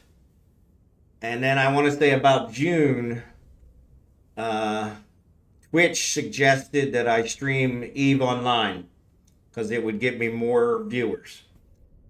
And I said, you know what? I played EveOnline before. Let me go back to EveOnline. And so, yeah, so probably around June, I came back to Eve. And it has. It's actually gotten me a lot of viewers. So I was averaging probably 2 or 3 people a week when I was streaming other things.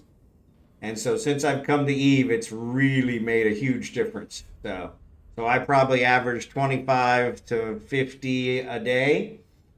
Average viewers, which is what Twitch goes by. I'm an affiliate. I haven't got to the partner yet because you gotta manage a 75 average viewers for a month, and I haven't gotten to that yet. But yeah, after a raid or two, I usually can get up well over 100 average viewers. But that'll be like 1 or 2 days in the month. It doesn't average out that way. But yeah, Eve has been very beneficial. So I think there's an audience for Eve, but it's dangerous to stream though as people try to find you. Yeah, I had that happen in the beginning. And I did. I had several gankers that picked me off on stream so that they could clip it and add it to their, greatest hits. But it's funny. I think when they tried the 3rd or 4th time and I got wise to them, I said, yeah, I'm not falling for that again. They stopped coming into my stream. And so it's been, I honestly, knock on wood, I got a nice handmade, stop it, Abigail, sorry, that was me. I got a nice handmade wooden desk that I have here in the Philippines that was made by a local. But yeah, knock on wood, I haven't had any gankers in my stream in probably 6 months. So I'm pretty open with where I'm at. Usually in a group, it's usually pretty far off the beaten path in most cases.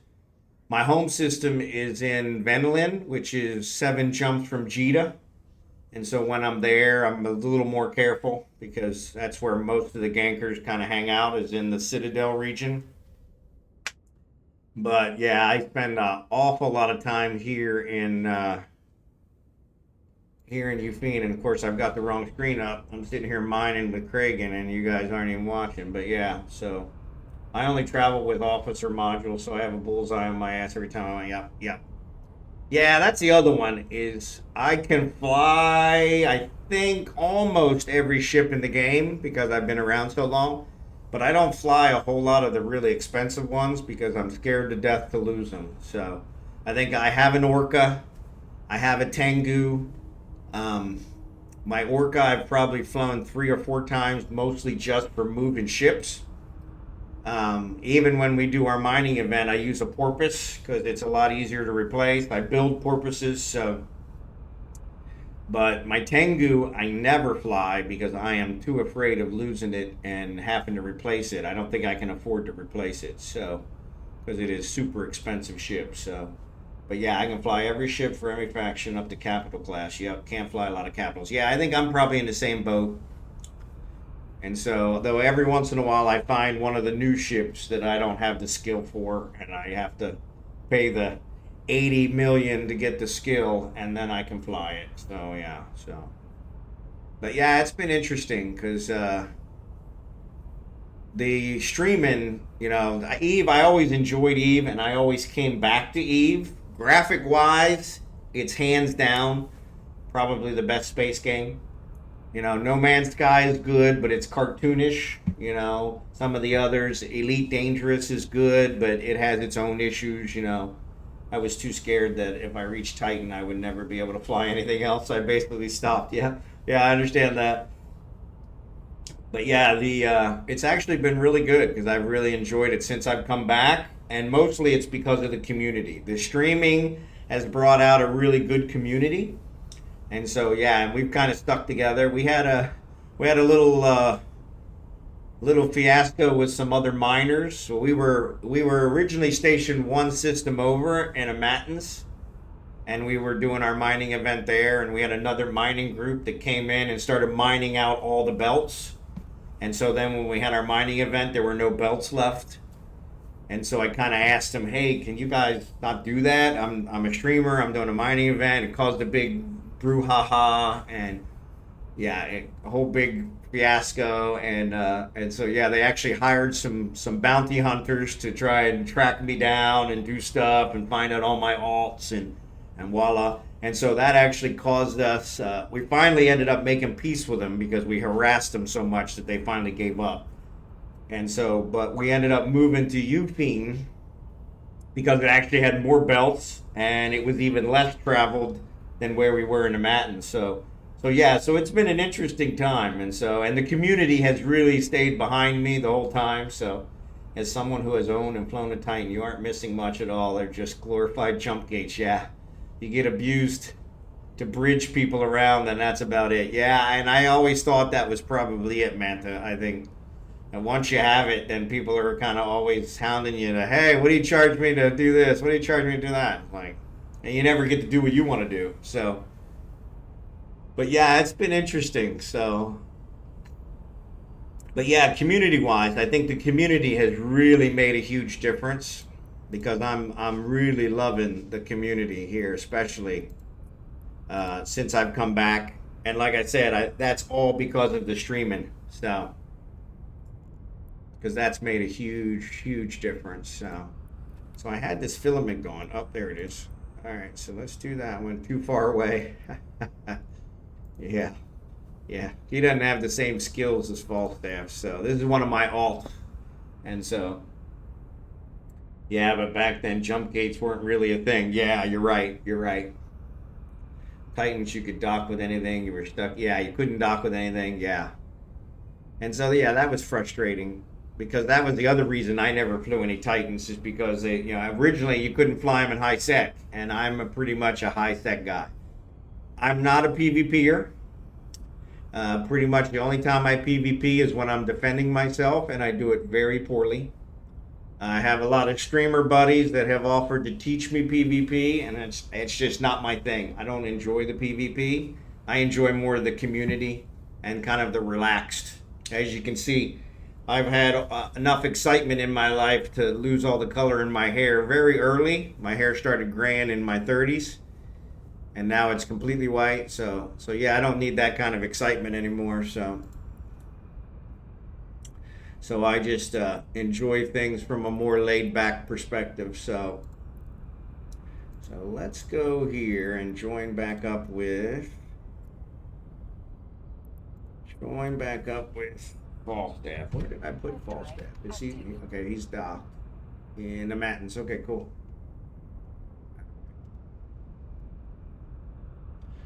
So yeah, so it's been kind of fun. But yeah, it's been an interesting ride.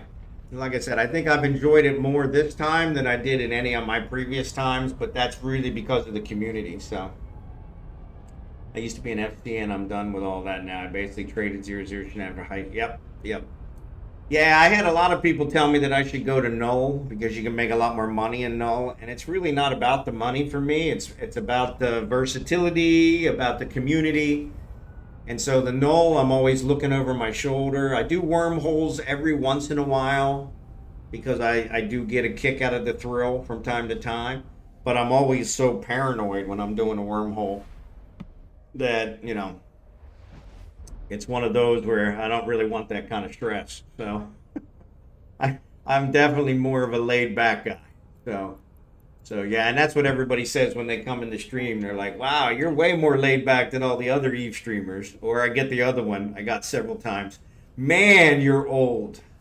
And I'm like, "Yeah, I am." But I'm really not that old. I just look old. So like I said, I'm 57, so which I don't consider old at all. But yeah, I've had several come in, and the first word out of their mouth was, "Man, you're old." And I'm like, and they say, "Well, I don't mean it bad. It's just we're not used to seeing gamers your age." And I'm like, I know a lot of gamers my age, you know.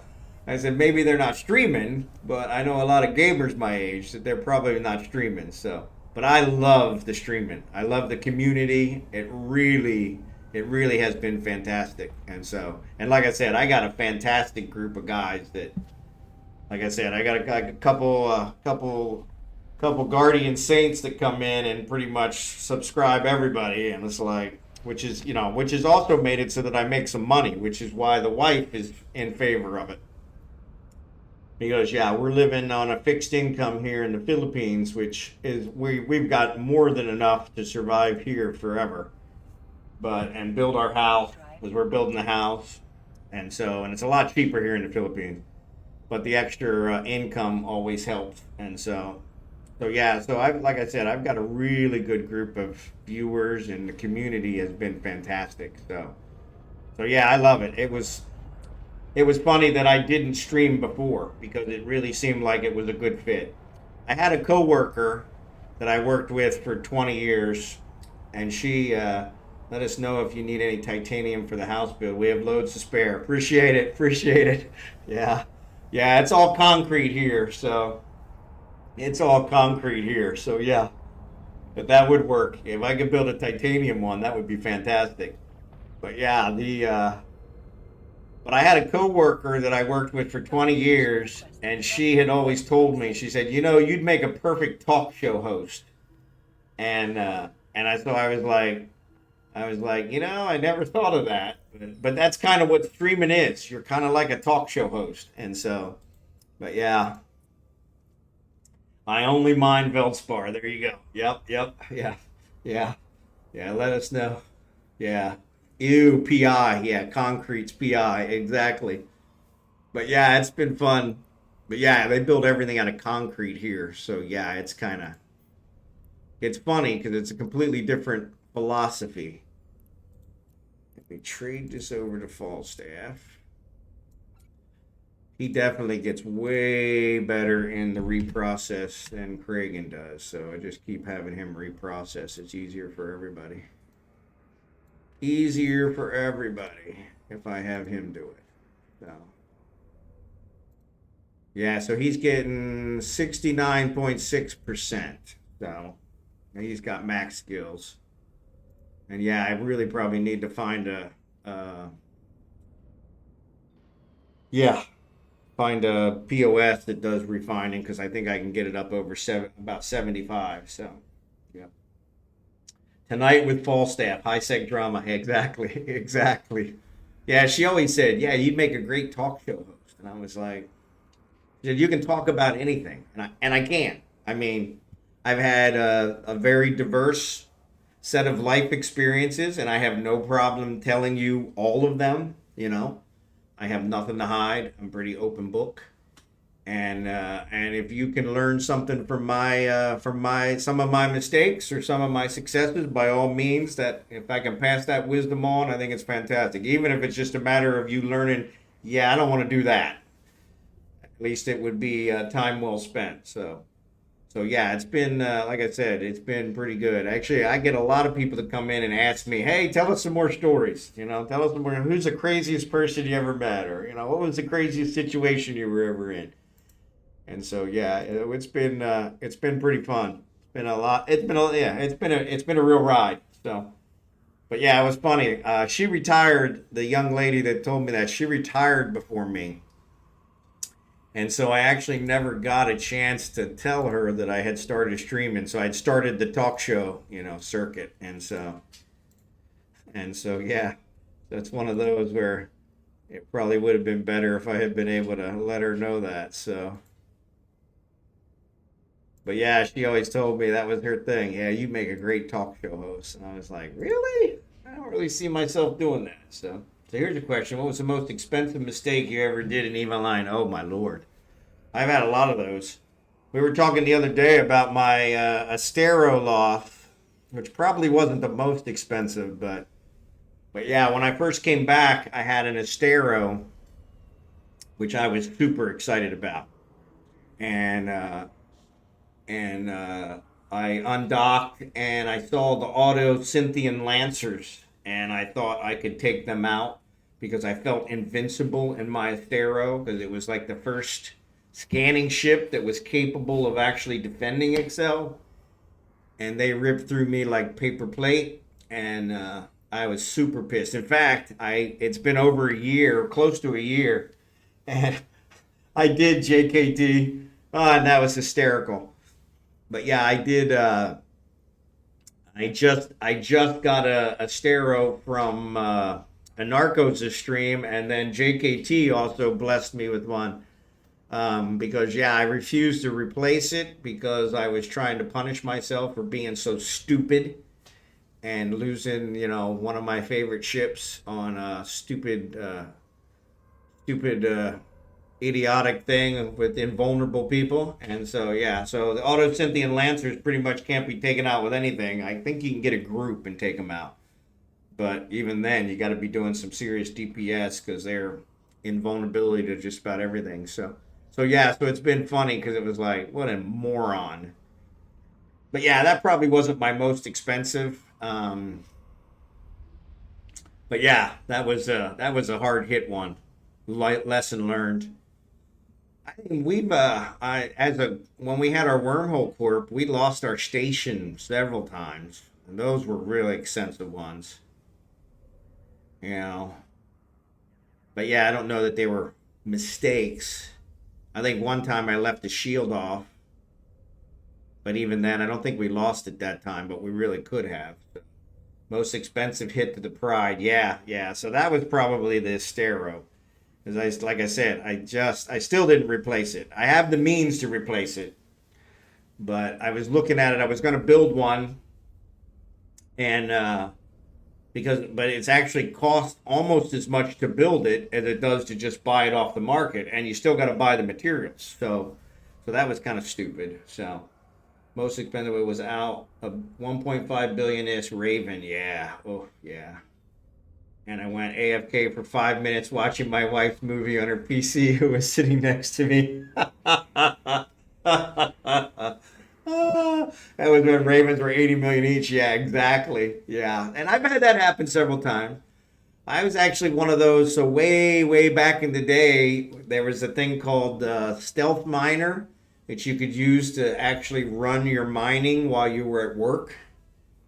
And I lost several mining barges to things that happened with it because I didn't have it set up right. It was a screen scraping type of thing, and it would scrape the screen in order to try and figure out when the rats were there and launch the drones and this, that, and the other, and it would get all out haywired and blow up. And of course, it was against the SLA. So if you got caught using it, then of course you got, you got banned. So luckily, knock on wood, I never got caught using it. But I probably lost 10 or 12 mining barges with that damn thing. And, well, yeah, that one was one of those. But that was back in the day where, it wasn't a big deal. We build them ourselves, and I just build another one. I mean, it still costs me, but yeah, we weren't running it to the point where some of the others were, where they were trying to make billions and billions a day. We were just making enough of our ore to be able to build our ships, and so. But yeah, breaking the rules. That was one where I broke the rules. Now they actually have all these NPC mining fleets that use the same code that used to be in Stealth Miner, which is kind of funny.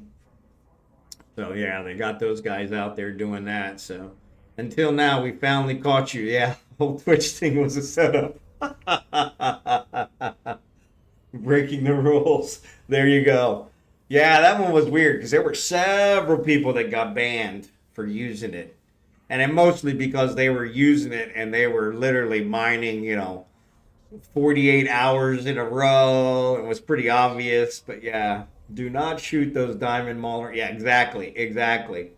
That'll probably be my next one, dracborne, is when, now that I've got a new Astero, I'll go out there and try and shoot one of those diamond ones. But I think I've learned. I hope I've learned. But yeah, I was super excited about those Automouth Lancers. I was going to take them out all by myself. It was funny because you talk about expensive mistakes. I lost the Astero. I think I went and got a Praxis. I lost the Praxis. I went and got something else, lost it too. Before finally someone said, those are invulnerable, right? And I was like, yeah, I did that nullsec just to come back and found out the hard way. Yeah. I think I lost 3 or 4 ships to those Automouth Lancers because I refused to give up. And then somebody finally said, they're invulnerable, right? And I'm like, if I knew they were invulnerable, I wouldn't be attacking them.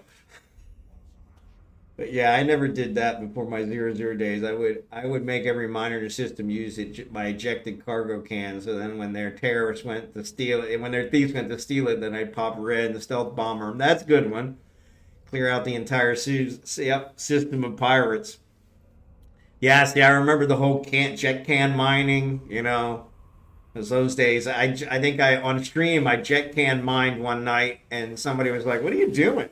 And I was like, well, this is jet can mining. And they're like, we don't do that anymore. That's old school. We don't do that. We just fly back to the station. And I'm like, I'm not flying back to the station. That takes too long. They're like, yeah, we don't do that anymore. It's too risky. I'm like, it's not like somebody in a battleship's going to be able to carry off all this ore anyway. So, or marauder or whatever. But yeah, it was kind of funny because they were like, yeah, we don't do that anymore. Yeah, we don't do that anymore. Oh, there's Abigail. There's Abigail, my princess. That was before like orcas and stuff. Yep. This is my princess. This is Abigail. You want to say hi? Yeah. We actually moved her to the Philippines as well, which was a little rough on her, but she actually made out okay. She's surviving. Yeah, thank you. She is a cutie. You want to say hi? Yeah, they see you. Yeah, you're famous.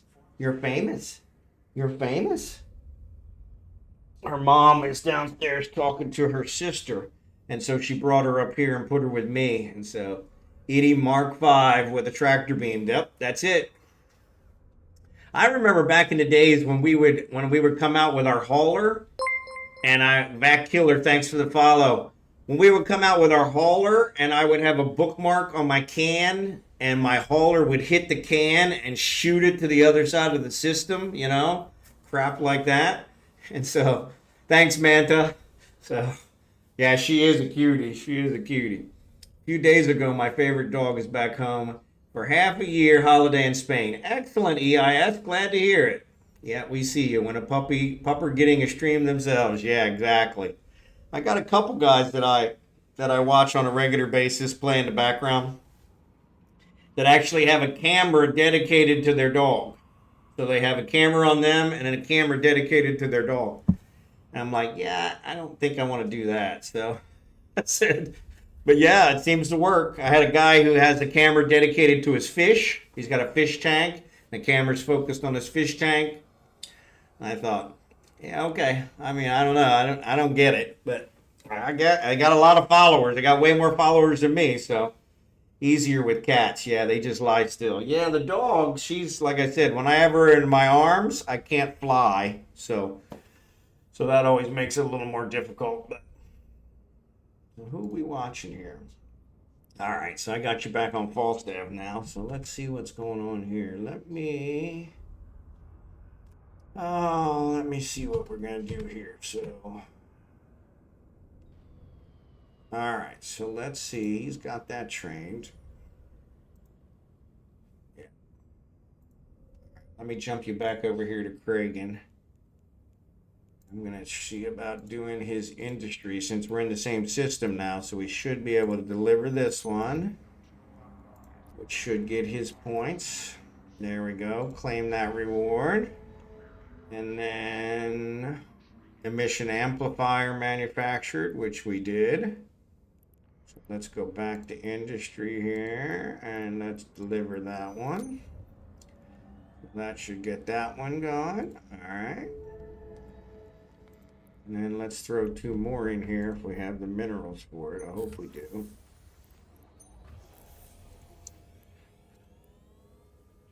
Yep. Yep, I'm at maxed out on my job. So yeah, so that'll take care of those. But can you get Starlink out there? So it's funny you asked that. So my stream, I knock on wood. I don't want to knock because Abigail will bark. She'll think somebody's knocking at the door. But yes, I am on the waiting list for Starlink. Unfortunately, I'm just south of Manila here in the province of Batangas. And the Manila area, there's a circle around the Manila area where it's sold out. And so they will not provide it to me until they get, I guess, more throughput. And so I'm on the waiting list. And so it's been a little frustrating because my stream cuts out on a fairly regular basis. Like I said, knock on wood, I haven't lost the stream today at all. So maybe I have the settings correct now. But yes, I am on the waiting list for Starlink, and I'm trying to find some other ways to acquire it that may not be the best kosher, like driving south where it's not sold out and buying it and bringing it back here, kind of thing. I asked him, the dog, while he is still that bright white, no tanning done. He is 100 pounds, pure white dog. There you go. Yeah, exactly. He should get a tan. So this dog is breeded to protect sheep. Yep. You cannot distinguish the dog from the sheep. Yep, they blend right in. So what was the pupper's name? Didn't quite hear. So her name is Abigail. And so, yeah, and she's a beauty. She had a brother. Right before we left America that we had to have put down. His name was Benedict, and I've had 7 or 8 dachshunds in my life, and he's the first one that actually developed a back problem. They've all been diagnosed with back problems, and none of them ever had a back problem until him. And so he developed a back problem. He was only 6. And it degenerated very quickly to where we had to have him put down a month before we left America. And it was very devastating to my wife. It was her first pet ever. It was devastating to me as well, but I had to hold it together for her. And so, yeah, so that was pretty difficult. But Abigail, it actually opened up the door. We were going to send them both via cargo, which was very risky, because Benedict was heavier, and Abigail was actually light enough to ride on the plane with us, and so we were able to carry her the whole way to the Philippines in the cabin with us, and so that worked out very well. So, but yes, thank you for that. Yeah, it was a big hit. Benedict was my dog. He was big, and always hungry, and he was a spitting image of his dad, me, and Abigail's more like her mom. She's skinny and beautiful and ornery, and so it's a spitting image of her mom, my wife. And so yeah, so it's funny how their personalities matched, and so yeah, yeah, it was. It I had so when I went through my divorce, so my wife and I, my Filipino wife, we've been married at May 18th. We will celebrate our 18th wedding anniversary. So she's been in America. She was in America just short of 18 years. I brought her over as a fiance, and we got married in America 18 years ago. But yeah, so the plan had always been when we retired, we would move back to the Philippines because number one, it's cheaper, and number two, this is where she's from. And so I always told her that I would, take her home. And so we actually made trips every couple years in those 18 years in order for her to come and visit her family and for me to get used to it. And so yeah, so it actually worked out. But yeah, it was funny because I never expected the actual retirement to happen. It was just kind of something we always talked about. And so now that it's happened, it's actually been pretty awesome. But yeah, so we're here in the Philippines, just south of Manila. We're in the province, so that's been a little bit different. All the times we visited, we were in Manila, and so it's got a lot more amenities similar to America. So we're the province. We've had to give up a lot of convenience, and but it's good. I like it. But yeah, they do become a big part of our lives. So yeah, so that was a big hit. But yeah, at least awesome. You're on the list. No, it's your stream is okay. Just paused a few times. Only reason why I asked. Yeah, so I'm on the regular PLDT here, which is just the broadband, and it cuts out a lot. Now, like I said, it looks like maybe I've got my settings right, so it's not cutting out. Like I said, I haven't lost. I do have some drop frames, so it does show I have some. So it hasn't been perfect, but yeah, it's been a lot better today. So we're almost at 3 hours, and I haven't had a single drop yet, that's the first time that's happened since I started streaming from here. This is my second full week streaming from the Philippines. And so yeah, so this is the first day where I haven't had a drop. So that's pretty good. But yeah, so what else? Yeah, so Benedict. So anyway, I was saying, I've been married to my wife for 18 years. Prior to that, I had a previous wife who I have two kids with. And so when her and I divorced, I had two dogs. Sebastian, who was 16, and they were dachshunds as well, and Ben, who was 10. And so Ben harassed the crap out of the older dog every day, just drove him crazy. And Sebastian was just like water off a duck. He didn't care. He deferred to him. It was no big deal. And so yeah, when I was going through the divorce, so I was already in a bad mind space, and so I had to have Sebastian put down because he was old and he was in pain. And I actually kept him around longer than I should have because he was in a lot of pain. And so I finally had him put down. And when I had him put down, I thought Ben would be okay with it because all he did was harass the crap out of him anyway. Well, when I got home without Sebastian, Ben stopped eating. He was super depressed. It was like his whole reason for living was gone. I tried everything. I tried to feed him steak. I tried cooked, I tried raw, I tried everything. I could not get the dog to eat. And so finally, less than a month later, I had to have him put down as well. And so after that, I had decided that, you know what? I'm not having any more dogs because I can't deal with that loss, especially on that level.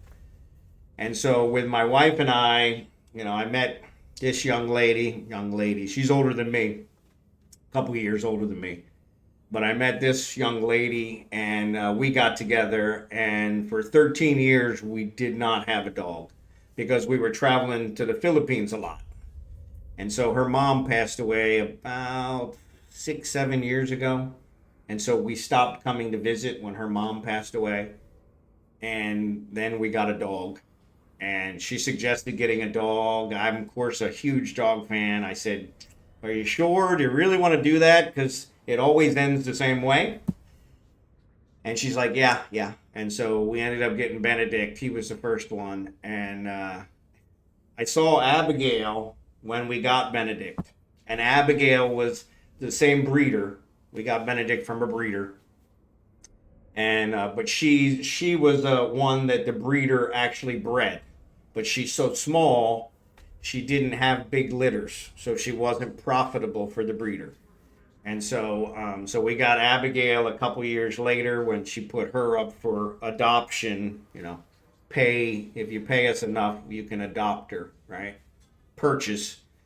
And so yeah, Benedict was a couple years old when we got her, and so yeah, they enjoyed each other. Abigail kind of tolerated Benedict, so we were really afraid when Benedict had to be put down that Abigail was going to react the same way as Ben did years ago. I was definitely afraid, and so yeah, luckily she loves being the only dog. She's very attached to her mother, and she doesn't seem like she was upset at all by Benedict's passing. So we're dealing with it, but she doesn't care. She's happy to be the only dog. So she's kind of selfish. But my wife's half Filipino. Her mom's from Tacloban. Yes, excellent, excellent. Yeah, I love it here. I love it here. It's a little hot for me. I mean, if I'm being honest, it's actually incredibly hot here, and I'm a winter guy. So, but my wife had confessed to me that the whole 18 years she was in America, she was never comfortable. We had a couple summers in Kansas City, so Kansas City is where we live. We had a couple summers in Kansas City where it got to 100, and she said even then it wasn't a Filipino 100. She still was cold. And so I said, if she put up with that for 18 years, I can definitely put up with some heat for whatever I got left. Hopefully, at least another 20 years. So, sorry, that's my U.S. phone. I changed the message, and it's really loud. So, but yeah, somebody from America keeps trying to get a hold of me. So, but yeah, I'll deal with it after my stream. But yeah, so yeah, we've been here. I think we got here on the 11th of April. So what are we in our third week? And so it's the IRS. Yeah. So no, they're not. Actually, so that's one of the reasons I'm enjoying streaming so much. My wife is in favor of me streaming, which is number one. Number two is I have a huge, powerful air conditioner in this room. So this is pretty much where I want to spend every day. I said today especially. Today is incredibly humid here. It's probably the most humid day since I got here. And I mean, I took a shower this morning, and 2 seconds after taking a shower, I'm drenched in sweat. It's ridiculous. It's like a complete waste of time, right? But in the air conditioning, it's actually really helps. And so your on-call rotation started yesterday. They're wondering why you haven't done any tickets. There you go. Yeah, exactly. What the hell, man? But yeah, so I've got an air conditioner here, and we got an air conditioner in our bedroom. The rest of the house is just fans, and it's usually not too bad. Like today has been really, really humid. I said, but for most practical purposes, it's not too bad. But it's literally 95 here every day, 95 to 100 every day. End of May starts the rainy season, and I'm told, I've never been here during the rainy season, but I'm told it rains every day. So it's 95 to 100 every day and raining all day. So yeah, I'm really looking forward to that. But yeah, no thank you. Exactly. So yeah, so from that perspective, it's kind of like, so yeah, I'm a winter guy. I love the winter. I love the snow. I have never, ever been too cold. I have never been to Alaska. It's weird because that's what everybody says I should go to Alaska. And we looked at an Alaska cruise, and my wife was just, yeah, I'm not going to Alaska. So yeah, and that's where I'm at. But I'm kind of hopeful that it'll strip some of this off because I could definitely stand to lose a few pounds. So, and I think it already has. I'm eating less. I'm eating better because we're eating all fresh food. I mean, just to give you an example, they killed their equivalent of a cow, which is a carabao. they killed their equivalent of a cow the other day, and we bought the meat from the freshly killed cow and cooked it that night, or some of it that night. We froze some of it. But yeah, so it's right from the cow to the table within hours, you know. And so yeah, when fresh vegetables, fresh meat, you know, I've been a lot less sugar, you know, because they're not a sweet people, sweet people. They're the nicest people I've ever met. I mean, literally, and they have proven to me, hands down, that you know, that there is no money does not buy happiness at all, and so yeah. So actually, my favorite dish, Filipino dish, is something called lugaw. And my wife would make it for me in America anytime I would get the slightest sniffle. If I get a sniffle, a cold, she would make me lugaw, which is just, it's a chicken and rice and ginger root. And I mean, it's loaded with ginger root. I become a huge ginger root fan. And so anytime I even feel the slightest sick, I'll start popping ginger root or have her make lugaw, and it knocks it right out. I mean, it is an awesome, awesome natural substitute for health benefits. So, what are you doing, babies? What are you doing? Yes, I know. Come here. Come here. Come here. Come here. Yes. Come on. You got to get out from under the desk so I can get you. But yeah, so lugaw is probably what I would say. So yeah, food's really fresh, living like in a sauna. Yeah, 24/7, 365. Yes, and it has been, I've been sleeping a lot more. I think the jet lag, the trip. So bringing Abigail with us was a huge, huge hassle. Just huge. And super stressful. She is right on the border to what they would allow in the cabin. So her and the crate had to be under 15 pounds. And she's like a 12-pound dog. So we had to find a crate that they would accept that was also less than 3 pounds. And then, of course, she gains weight like the wind because her mom feeds her, you know, table food all the time.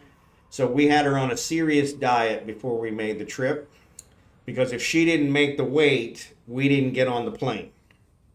And so yeah, the trip was super stressful. The heat has been a thing. So I've been sleeping a lot to just kind of, I guess, get used to things and recover from the trip.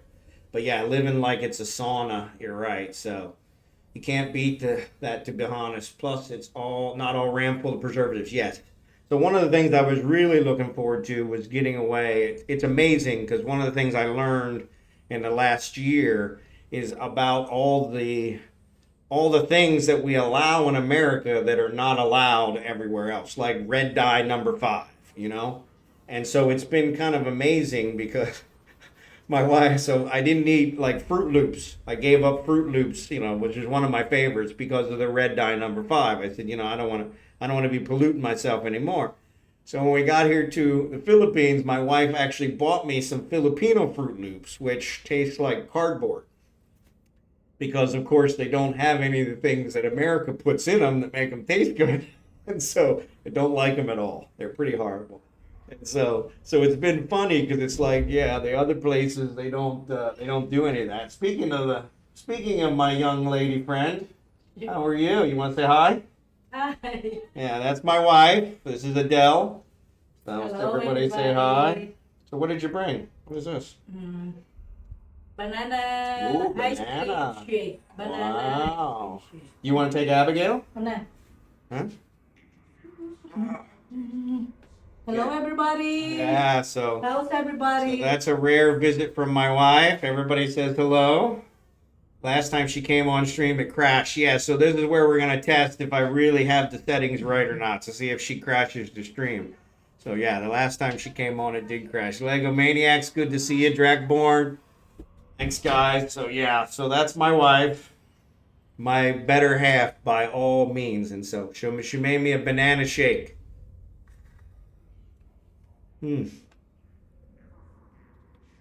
Fresh banana. Can't go wrong. I mean, the fresh fruits here, just incredible. the Filipinos they're more of a sour. They like sour things. Because that's what she saw me redeem the hydrate. Yeah, that must have been. I saw you put that on there, and I was like, I hate to sound like I'm trying to parent you, but you're not used to the heat, so stay hydrated. Yeah, no, I appreciate that, Manta. But yeah, that has been one of my biggest ones. And so it's funny because I'm a coffee drinker, and in America, I would always drink, those big mug ones, And so it has been one where I've been more conscious of that and trying to stay hydrated. I'm worried about Abigail because she is not staying hydrated, and so I've been trying to keep her hydrated as well. But yeah, so that was my wife. She makes a rare appearance. Funny, in America, she never came on the camera once. She refused. Since we've been here, this is her third time on the camera, so that's pretty cool. But yeah. Last time she came on, it crashed. So hopefully, I guess we're testing it to the full effect because so far no crashes. So I do have some drop frames, but it's actually 0.2%. So probably one time the internet kind of went down a little bit, but it actually stayed connected. So I may be good. We're gonna have to try it for a couple more days, see how it works, But yeah, she's definitely my better half. She is literally and completely the best thing that ever happened to me. I was in a very, very bad place after my divorce. My first wife was literally, I referred to her several times on stream and in person as the devil. And I'm pretty sure, that is completely correct.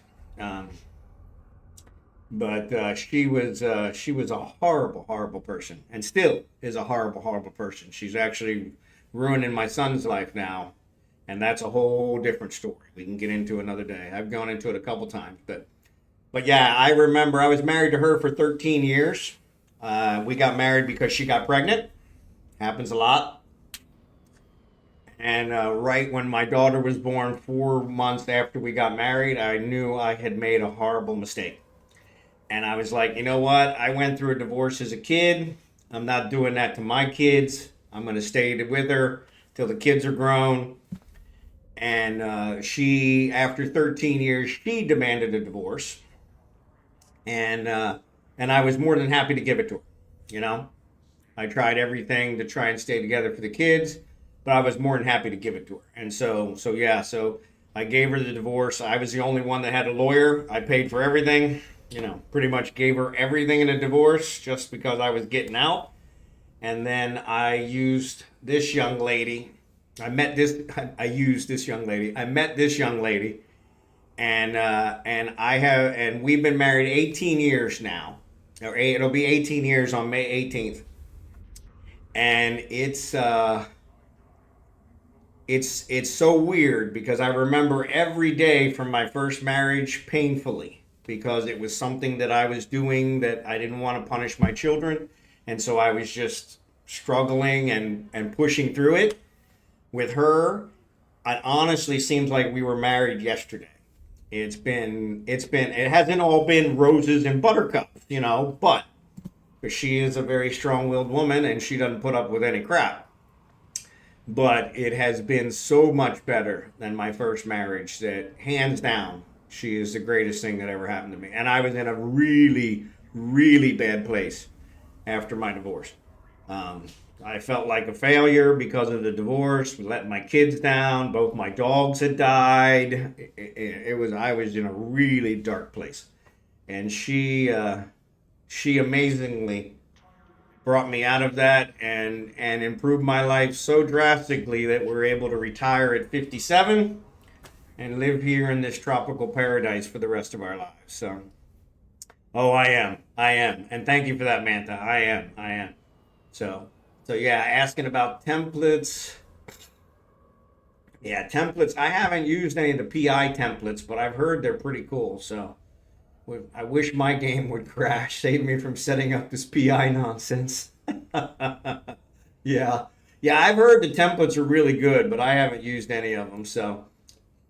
But yeah, I am it's incredible. Like I said, I had always promised her when we retired that we would retire to the Philippines. I just never actually thought it would happen. It was kind of a, everybody told me when it actually came to pass, they were like, yeah, we thought you were just bullshitting us, you know, because I've been talking about it for 10 years, you know, and I'm like, no, it was always kind of on the horizon. It just was, you know, the horizon was always kind of moving away, you know, never got closer. And so,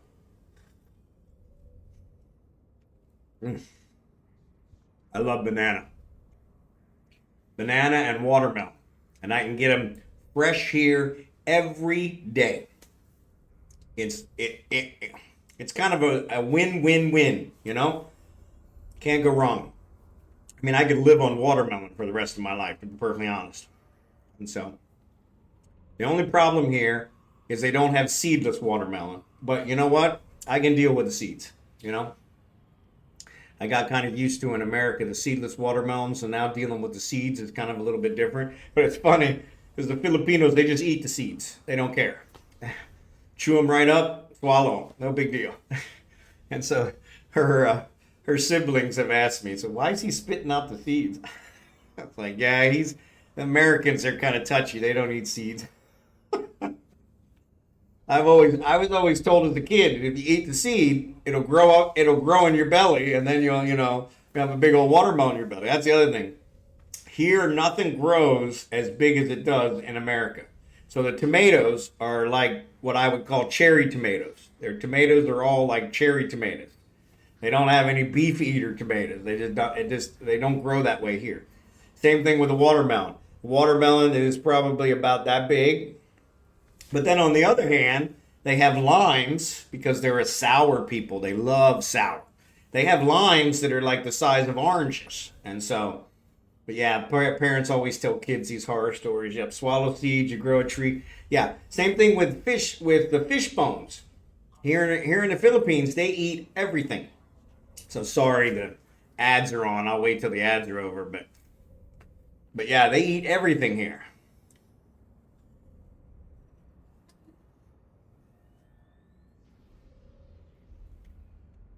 There's a couple people that still aren't subscribed, so I'll wait till we get back over past the ads. So unfortunately, the ads are a necessary evil to streaming, so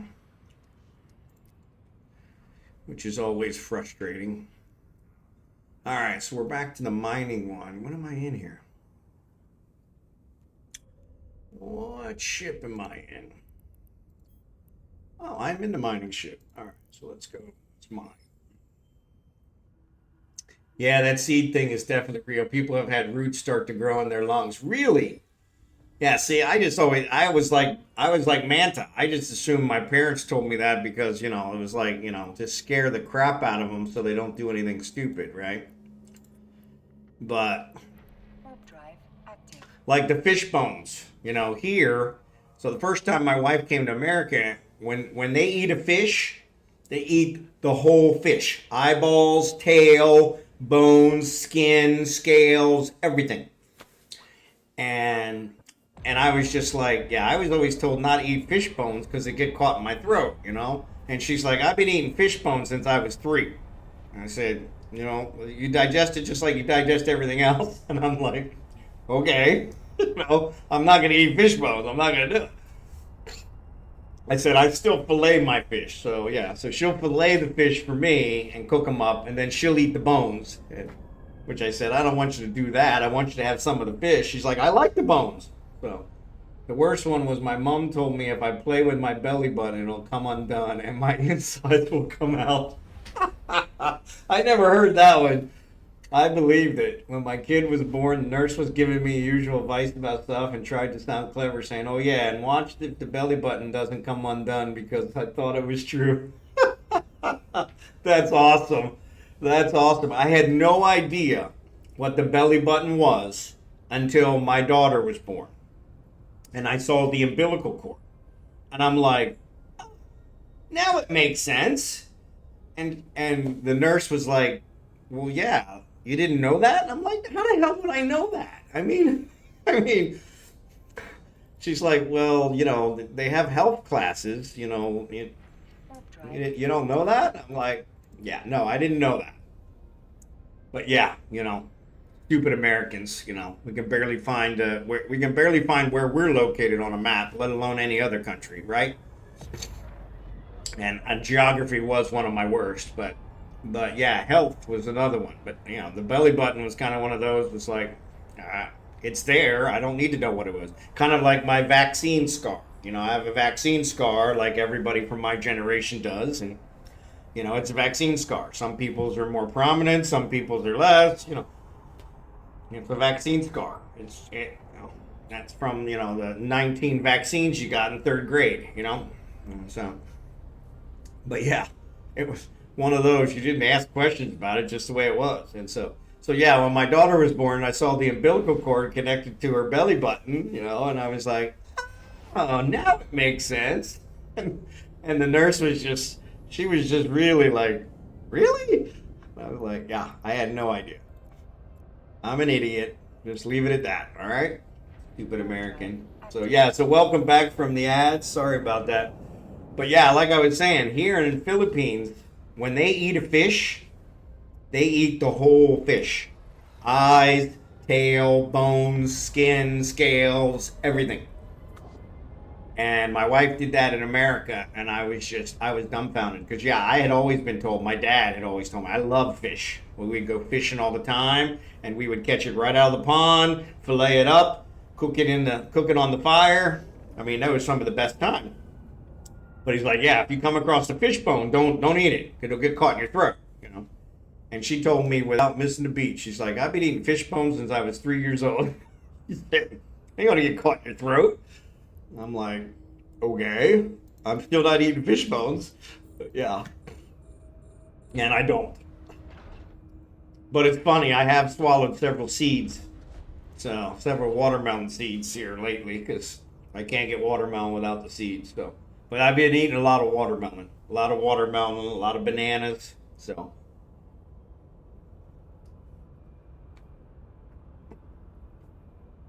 I ate a lot of bananas in America. My body seems to process potassium different than other things. And so when I sweat, I seem like I lose a lot of potassium. And so that causes a lot of cramps in my legs. And I had the problem when I talked earlier about being a cyclist years and years and years ago. And so when I was a cyclist, I had the problem because I would sweat so much. And it was weird because I got into the habit of eating a lot of bananas because they're really good in potassium. Probably one of the best things for potassium. And so here, the bananas are a lot smaller. They're shorter bananas.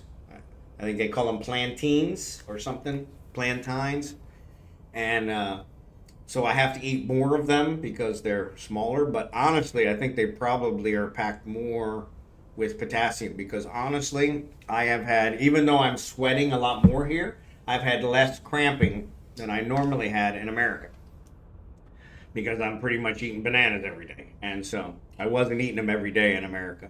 I would eat them when I felt like I was starting to have some cramping or that kind of stuff. But here I'm eating them every day. And then the watermelon has just been incredible. So yeah, fresh watermelon.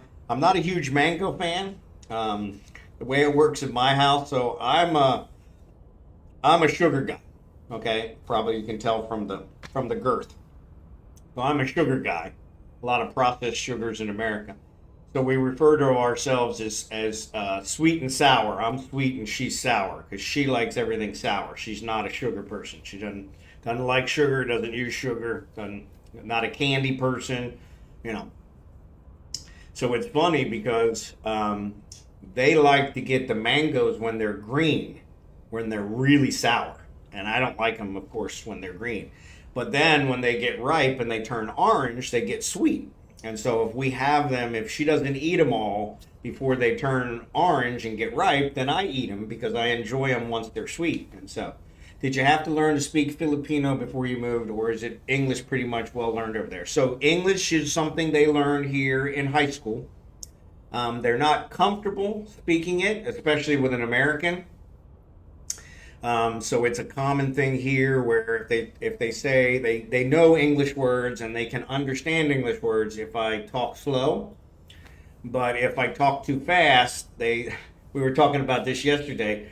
they say, stop, stop, stop, you're giving me a nosebleed. And so that's what they say. Instead of a headache, they say a nosebleed. If I talk English too fast, it gives them a nosebleed, is what they say. And it was weird because when the first time they told me that years and years ago when I was here traveling, I didn't know what they meant. And my nephew, my wife's nephew, had to tell me that, he's very fluent in English. In fact, he probably speaks better English than some of the people I worked with at the bank. But he's very well here. He works at a bank here in the Philippines. He's a high-level vice president at a bank here in the Philippines. And so he told me, yeah, the nosebleed means that you're talking too fast, that they can't understand you. And so that's probably the other one. But I am trying to learn Tagalog, which is the local dialect. That's the general Filipino language. Each province has its own dialect. But I am trying to learn the Tagalog because she has at least one sister that speaks no English. And so I want to be able to communicate with her. And also I want to make the Filipinos feel more comfortable with me rather than have to speak English. If I can do it, we had something in America called Spanglish, where it's kind of Spanish and English. And it really helped the Spanish speakers feel more comfortable speaking to you because it was a combination of Spanish and English. That's kind of what I'm going for here, is with kind of the Tagalog English, where Tagalog has a lot of English words in it. So it's made up of Japanese words, English words, whole bunch of stuff. And so so it's kind of funny, but yeah, hey, of course the accent won't help either. Perhaps you should attempt to talk in your best King's English. Yeah, it was funny. We were watching something on TV yesterday, and the woman had an Irish accent, and I love the Irish accent. And my wife was just looking at me like, "Why do you keep talking in an Irish accent?" 'Cause I just love the Irish accent. And she was like, "Yeah, that's not attractive. Don't do that." So, like, I'm not going for attractive. I just think it's cool. If you're going to be living there from now on, it makes sense to try to fit in. Yep, I believe being around people talking language. Yep. Yeah, there was a guy, a tricycle driver, who saw us. We were taking a walk the other night, and he saw us, and he said, "Hey," and was excited. When they see me, they either avoid making eye contact, or they're anxious to talk to me. You got two extremes. And so most of the people here in the neighborhood have been avoiding me. I haven't seen another foreigner the whole time we've been here in the province. So for 3 weeks now, I haven't seen another foreigner.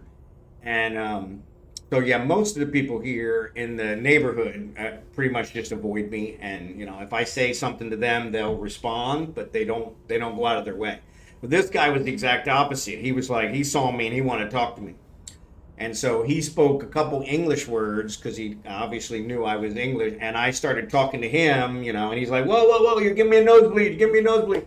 And so I was like, oh, sorry. Pasensya na means sorry. And so I was like, so I started talking slower. And so, but yeah, he was a pretty cool guy. And so, but yeah, it was funny. Like I said, he's the first one here in the neighborhood that kind of went out of his way to talk to me. My next door neighbor, he speaks really good English. And so he's an older guy. He's older than me. And so, so him and I have talked several times because he speaks really good English. But yeah, I've been trying to work on my Tagalog. My wife was funny because I always wanted her to teach me, and she's not the teacher type. Her mom was a teacher, and she's definitely not the teacher type. So she's like, yeah, just wait till we get there, and then you'll learn, because it'll be a submersive, education. And so that's what I'm kind of going for. So, but yeah, it's been funny. So yeah, here in the neighborhood, there's been several people. Like, we've got a bunch of workers across the street, and I tell them good morning, magandang umaga, which means good morning. And then and they start laughing, because of my accent. And so they're like, magandang umaga, and laughing. And then every time they see me, they say magandang umaga, even though it's not morning, because it's like, stupid American, he doesn't know it's not morning. So magandang umaga. Yeah. So yeah. But yeah, it's kind of funny because it's been one of those where, but yeah, they don't go out of their way to actually talk to me too much unless they're wanting to laugh about something. So So Colorado keeps hope alive. They just won Game 6 to force Game 7. Excellent. Excellent. I'd like to see Colorado go on. That would be a good one. Thanks, Dark Slider. Appreciate it. I've been really enjoying catching up on watching the highlights. I think the highlights is the best way to do it. Because my wife's like, man, they're scoring a lot together. And I told her, this is the highlights, sweetheart. This is only showing the scores. She's like, oh, well, that's a lot better. Because she doesn't like watching hockey. She's like, this is a lot of skating around and fighting without any action. So I'm sorry, I hate them. I'm a Red Wings fan. There you go. Yeah. I've always been kind of a Colorado guy. So, but I understand that they're not for everybody. So. All right, 2 reckoning items manufactured. All right, so let's see. I think I've got 2 that are probably ready. Since it's only asking me to manufacture things now, I'm just going to manufacture all these other ones because they manufacture so fast. Let's add 2 more in. No, we don't have enough minerals. Of course not. Why would we have enough minerals? That would make sense. All right. Let's loot these things.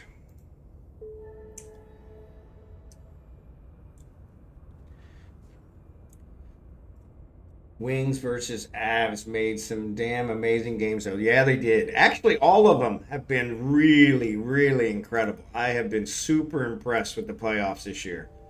Because in past years, there were so many that were just like, how did you guys make the playoffs, you know? And this year, they have really, really, I mean, they've all been good games. So the Wings might make it back next year. They were super close this time, yeah. When hockey was real hockey, yep, not what it is today. I agree. I grew up in the Bobby Clark era, you know, when a hockey player stayed with the same team his whole career, no matter whether they were crappy or not, you know? And so yeah.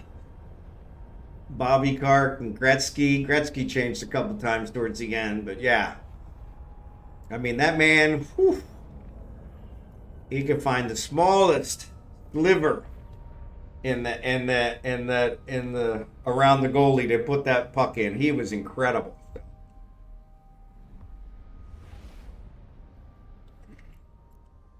Oh no, I think old school was definitely better.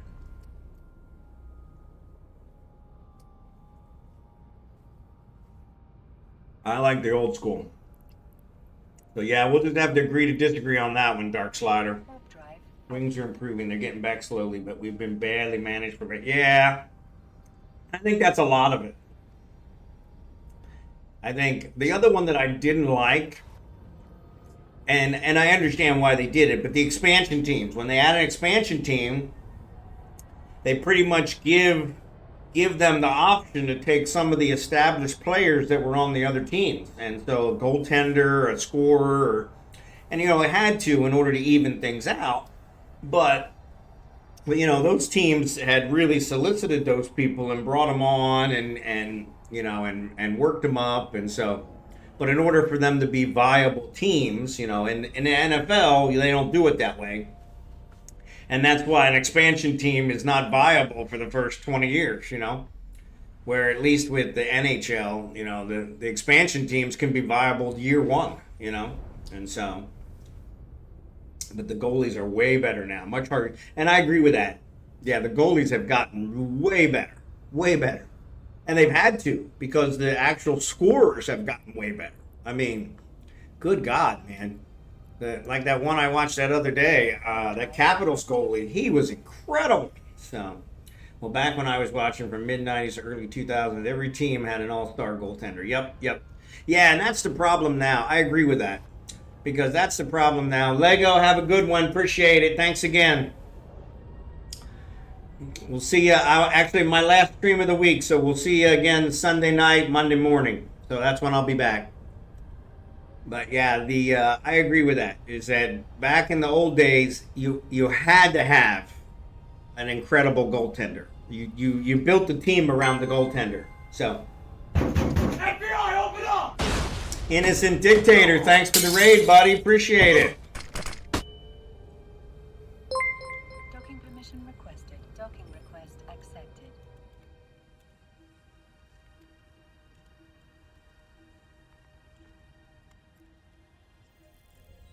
All right, Innocent, got your shout out there. Thanks for the raid, buddy. Welcome in, Raiders.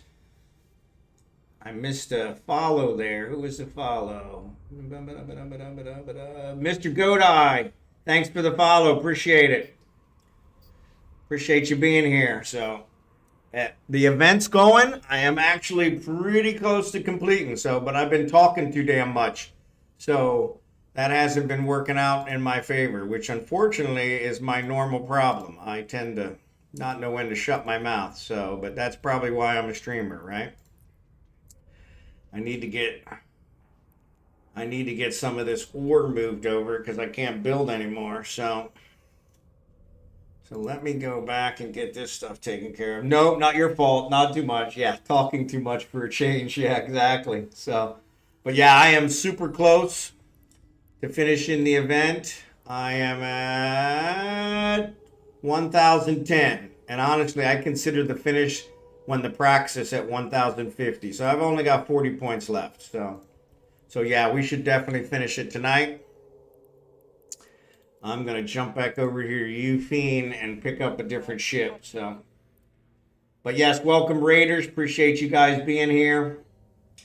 If you want, I do have drops. So if you want to hit F5 or if you click on my name down in the bottom corner of the Twitch screen down here somewhere, that'll refresh the stream so you come in as a full viewer, which then will make you viable for the drops. So as a raider, I don't think you're viable for the drops. So, but yes, welcome. Appreciate you guys being here. And any friend of Innocence is a friend of mine. So Innocent, thank again for the raid. Appreciate it. But yeah, we've been talking about all kinds of stuff. So for those of you who don't know, if those of you just joined, I was a streamer in Kansas City, Kansas. Recently, less than a month ago, moved to the Philippines. I retired from my job of 25 years. Moved to the Philippines with my lovely Filipino wife of 18 years. And we are living the dream here in San Juan, Batangas, Philippines. Tropical paradise, super hot every single day. Living the dream. So yeah. So if you have any questions about that, any questions in general, I'm more than happy to answer them. But yeah, I'm still getting used to it. Today is the first day where my stream has not crashed. You're good, Innocent. Don't worry about it. I do a lot of shouting myself, so. But yes, apps are appropriate, exactly. So yeah, the today is the first day my stream has not crashed at all, and we're within the last half hour of my stream, so we might get through the whole day without a crash, which would be fantastic. This is my second full week of streaming here in the Philippines.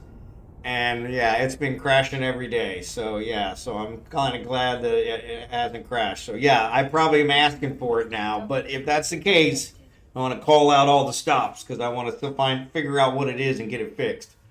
But it looks like we may have it fixed. My wife even came on at one point, and she even came on at one point, and that caused a crash the other day when she came on, and it didn't crash for that. So the speed of the internet I have here is about 70 megabits per second. I have my broadband at the next to the top level.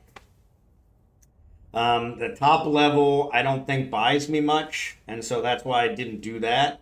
But I am able to stream. The problem is I think I had my stream set too high, and so it was actually maxing out the circuit, which was causing it to reset everything. And so it would only drop for about a minute, but it was really problematic because it would drop for a minute and then come back for 5 minutes and drop for a minute and come back for 5 minutes. So, but yeah, so 70, I had a gigabit connection in Kansas City. I was on Google Fiber. and I had a gigabit connection every day. So I was super spoiled there, and I never really had to tweak my stream because I had more than enough bandwidth. I had to Google Fiber for, I think, 13, 14 years. And in 14 years, I only lost it 3 times. One was a scheduled outage, and the other 2 were both less than an hour that I was down. And never lost it because of any storms. It was by far the best internet I've ever had. I was pretty. That's what I told him when I canceled it. I was like, I'm really sad that I'm canceling it because I don't want to cancel it, but you don't have it where I'm going. So, but yeah, your whole PC loses. Yeah, so that was the problem I had. I think it was my internet that was causing the problem here, Innocent. But there have been other people talking about Eve has been crashing a lot and having a lot of delays. So there may be something along those lines that's just going on with CCP. They may be having a cluster failure or something. They're a cluster problem quite a few times. Pardon my French, but yeah. So from that perspective, they might be having something weird go on there. I am gonna move this Cryos for the event. I'm gonna move it to a Matins. So they're all drunk at FanFest, and that could be too. I didn't think about that. But yeah, I'm only gigabyte connection right now in Missouri, but when I lived in Nebraska, I was on 5 megabyte connection for a long time. Yeah, it's amazing because when I think back, when I first started, computer type stuff, I had a bulletin board system, a BBS, and that was with a dial-up modem, a 1200 baud dial-up modem, and we've come a long way. And so, but yeah, so FanFest is going on, and so that's a good point, Manta, because they're probably not paying attention. Their support guys are probably there, all their other guys are there, especially on day 2. When we get into day 11 or so, they'll probably be going back to work, but the swap to DPU from CPU is a cluster. Yeah, exactly. So yeah, I'm glad to see they're still doing it. The FanFest is UK now. Nope, it's still in Iceland. Yep, it's still in Iceland. So when I first moved to Kansas City in 2000, I was working for a small techno, and they put a T1 in my house, and that was awesome. Well, that's pretty nice. Yeah, that's pretty nice. Yeah, Iceland. They always have FanFest in Iceland. They are what would you call it? They are the true example of sticking to their guns with they will not move the FanFest out of the home country. So, Icelandic. Yeah, there you go. Yeah, I was trying to think of a term for, the people that stick to their guns that are, kind of culturally appropriate, and so a lot of people had to go back to direct 11, T1, yeah, T1 would be awesome. Yeah, I knew the internet was going to be a problem. Patriotic, that's probably what I was looking for. But yeah, I knew that the internet was going to be a problem here. My wife's family had gotten the internet for the place prior to us getting here. It took me a week after they got the internet for them to be able to run a speed test with me talking them through it to find out that it was like 20 megabits per second, which they were super excited about. I was not. And so I had them upgrade me, I think, 2 levels, and that's where I'm at the 70 now. There is one more level with the broadband, but I don't think it's going to buy me much. I have the bandwidth now. It's more or less just fixing the stream so that it doesn't max it out. And so, but yeah, stubborn is also a good word, right? But yeah, they've really stuck to their guns with they will not move it from Iceland. And they have made that clear on multiple occasions. And more power to them. I think a lot of people, they don't get as many people coming because of that. Where if they moved it to some other countries, you probably get some more people coming. But it is what it is. And so, yeah, they've stuck their guns on it. So Eve Vegas would be fun to have back. Exactly. But that's what you're right, and you're right, Back Killers. That is exactly what made it magical, was because it's always in the same place every year. You know, it's you knew where it was going to be. My big kicker is I've been away from Eve a long time. The last sabbatical was probably about 10 years, and so I really wish I had made a fan fest prior to moving further away, because I was closer in America to Iceland than I am now. And so FanFest stays there, but the servers are in England. Yeah, they've got servers all over. In fact, I'm connected. Actually, I should say that's Twitch. But I was excited to see Twitch has a server in Manila, so I'm connected to Twitch in Manila. But yeah, there's no Eve server in Manila, but party at the top of the world, except the beer way too expensive. Yeah, I heard the beer's way expensive there, which I'm not a drinker. My wife got me to stop drinking many years ago, and so yeah. But it's funny because I told her that the main reason I want to drink is because of her, but that's probably not completely true.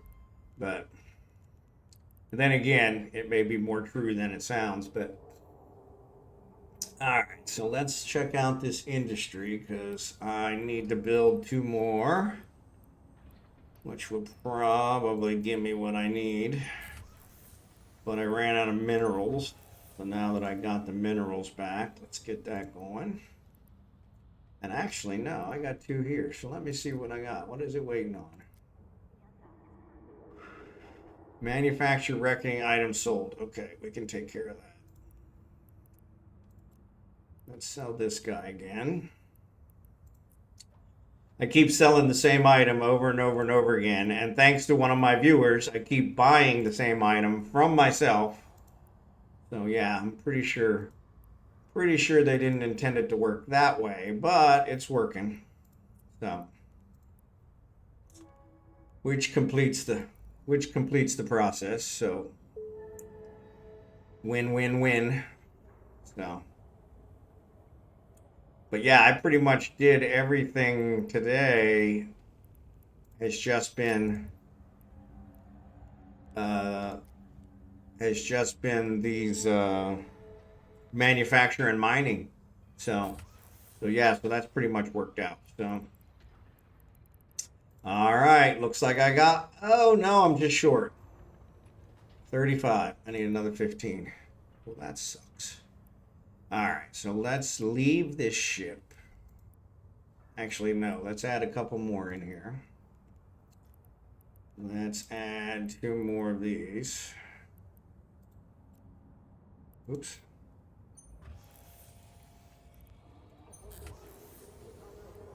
All right, let's add 2 more of those.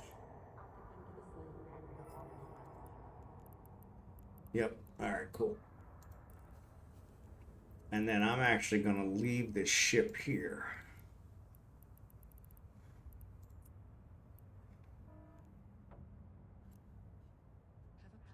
Can't do that while undocking. I'm not undocking. What are you talking about? All right, I probably shouldn't have left it here. Let's do this. Let's board this one. Let's actually leave it at the NPC station.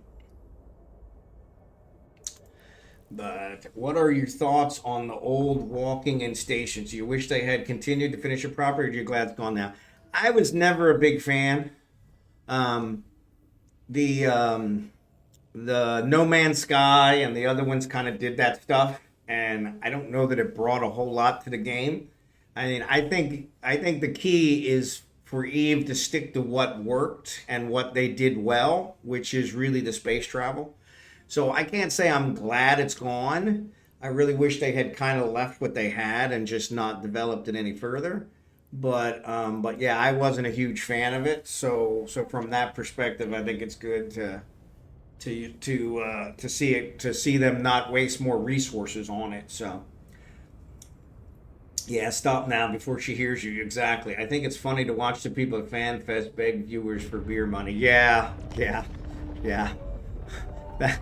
I don't know. It's funny, kind of what's the word?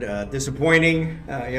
But funny. But yeah, so from that perspective, I'm glad they're not wasting resources on that anymore, because it really wasn't a niche that I think they could have excelled at, because other people have done it, and it was okay. I mean, it wasn't a reason to play the game, you know. Like No Man's Sky, you're walking around everywhere. Elite Dangerous, I think you can also walk around places now, and so yeah, and it hasn't. I don't think it's brought them any extra players, maybe a few. Docking request accepted. Yeah, I don't think it was really giving them the bang for the buck that they could have done with it. So, but I think Frontier is a scam. You mean scam? I think Frontier is a scam. Yeah, I think so too. Yeah, I think so too. So, all right, so I am gonna leave this ship here, because this one is just, I'm just using it for moving the minerals from one station to the other, because the station won't let me reprocess, the POS won't let me reprocess. And so let's go back to Ufine and get my mining ship, and we'll mine this last load of Tyranite, and I think that'll give us what we need to get to Praxis. So, which as far as I'm concerned is pretty much done. We'll probably still go on, because I still got another 20 minutes or so. Oh man, my rear end. I'm worried it's going to bring down CCP. Yeah, I don't think it'll bring them down. But I think it probably is going to be a hit. I mean, honestly, if you look at it, there isn't any other game that has been played for going on 25 years. So I don't know that they can do anything that would really bring them down. I mean, and so yeah, and like yeah, Caviar says they're actually being paid to develop it. So they're making money whether it's a success or not. And so, well, it looks like Edmonton has finished off the Kings. Yeah, that's a good one. I'm not a big King fan, but I'm not a big Edmonton fan either, though. But yeah, that was one I didn't really care who won. So a lot of the crypto laws hitting the world. Yeah, so yeah. And that's true. There is a lot of that kind of stuff going on. But yeah, from that perspective, I don't see it as breaking. I mean, Eve's been around for, 23 years. And so there's not going to be anything like that that's going to bring it down, but I think it will be a hit. But to Caviar's point, they're not using their money to develop it. They're being paid to develop it. So from that perspective, I think it's probably going to work out. But Docking request accepted. and they're using existing tech. So they're not really reinventing the wheel. They're really taking pieces from existing Eve and making it into another similar scenario. And so from that perspective, I think I'm afraid it will take some players away, which, is kind of something that always happens. But my guess is Eve's been around so long that they're probably going to migrate back, because your Eve account never closes. You just put it to alpha, and then you come back and you can pick up right where you left off. You just got to learn the new ships and that kind of stuff. So, but yeah, from that perspective, I think it's going to be okay. And who knows? It could be a huge success, and it might actually bring more people into the Eve universe, so to speak. So, well, Edmonton is the 800-pound gorilla with McDavid and Drasati. Yeah. McDavid, I'm not a huge fan of, but yeah. Drasati, oh man. The other one that I was, what was his? Crap, I can't think of his name. I saw him score. He scored last night, and for Washington, the main scorer on Washington, and yeah, he scored. He scored last night, and he's got such a horrible name, but he is such an awesome scorer. So I poked at Frontier, but I have only had time for one game. Yeah, and that's kind of where I think where most people are, is that they may try it out, they may give it a look, but they're probably going to migrate back to Eve. I'm a perfect example. I've been playing the whole 23 years, and I haven't played it the whole time, but I've left and tried other games, and I always come back to Eve because it really is, it does a very good job of what it does.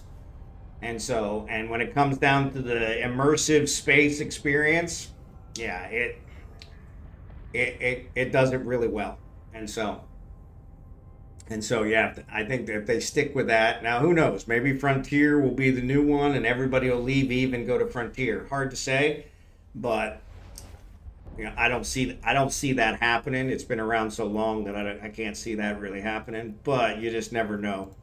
Stranger things have happened, so Warp drive I active. feel you that is where I am with Eve. Yep, and that's kind of it. I've always come back. You know, always come back. Like I said, I've tried several others. No Man's Sky is cartoonish. You know, it's fun, but it's cartoonish and it gets very repetitive. Um, Elite Dangerous.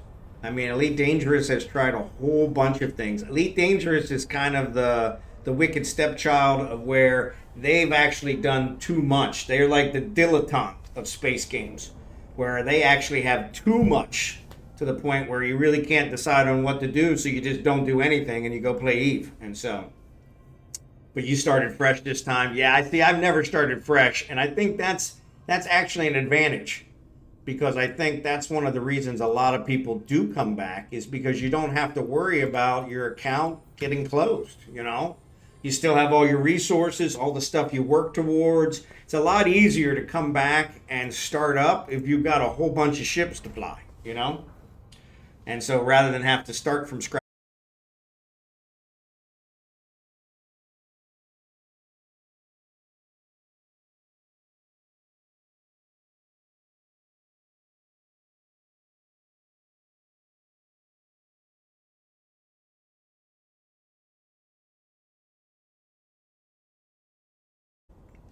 I had to say something, didn't I? I had to say something.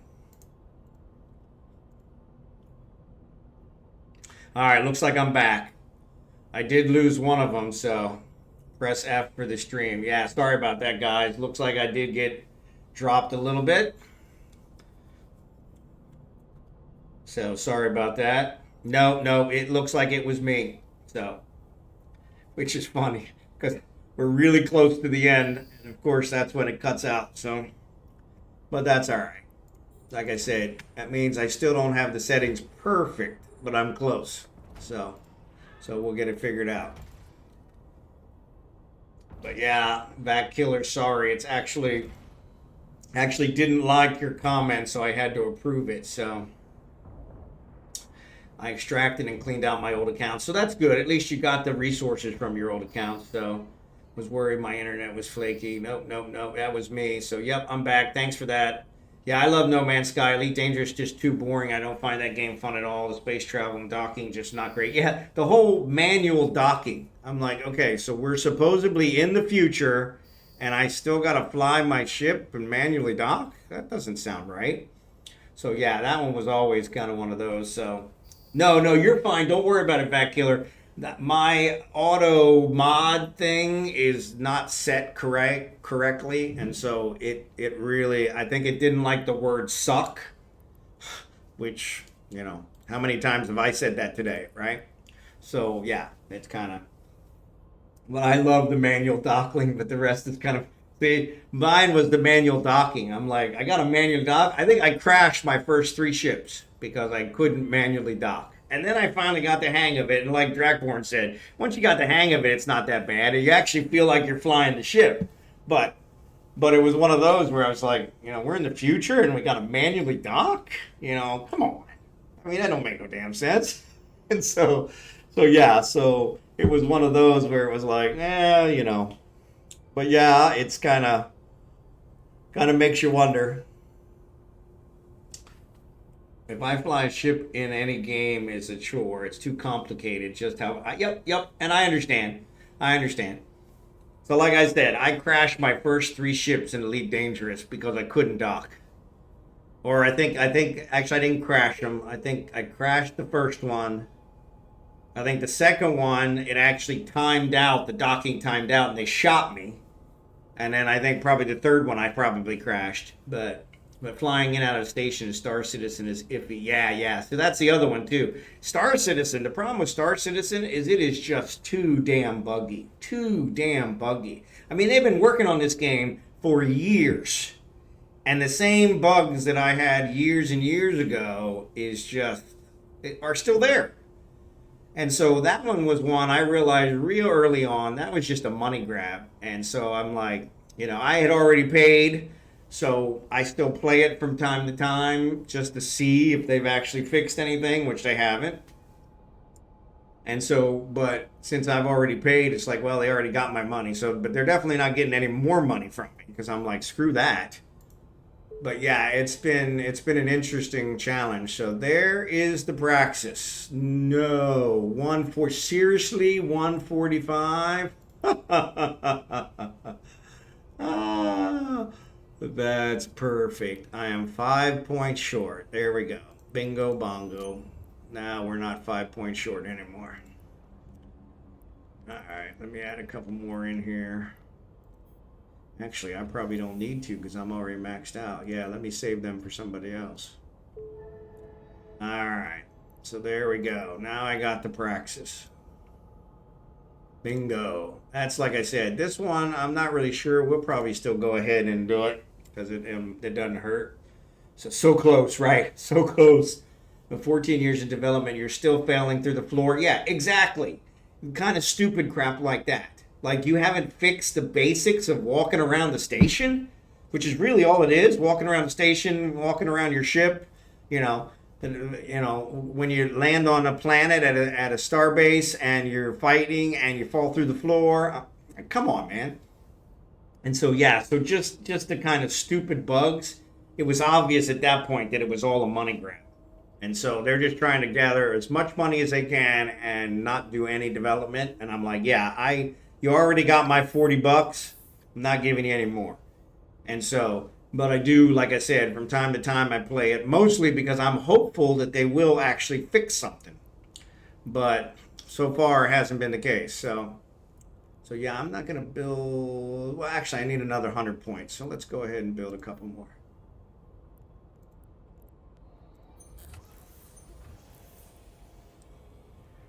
Yeah, so I may as well finish it since I'm here. Manufactured items sold. So let's go ahead and do that one. We'll sell the same one.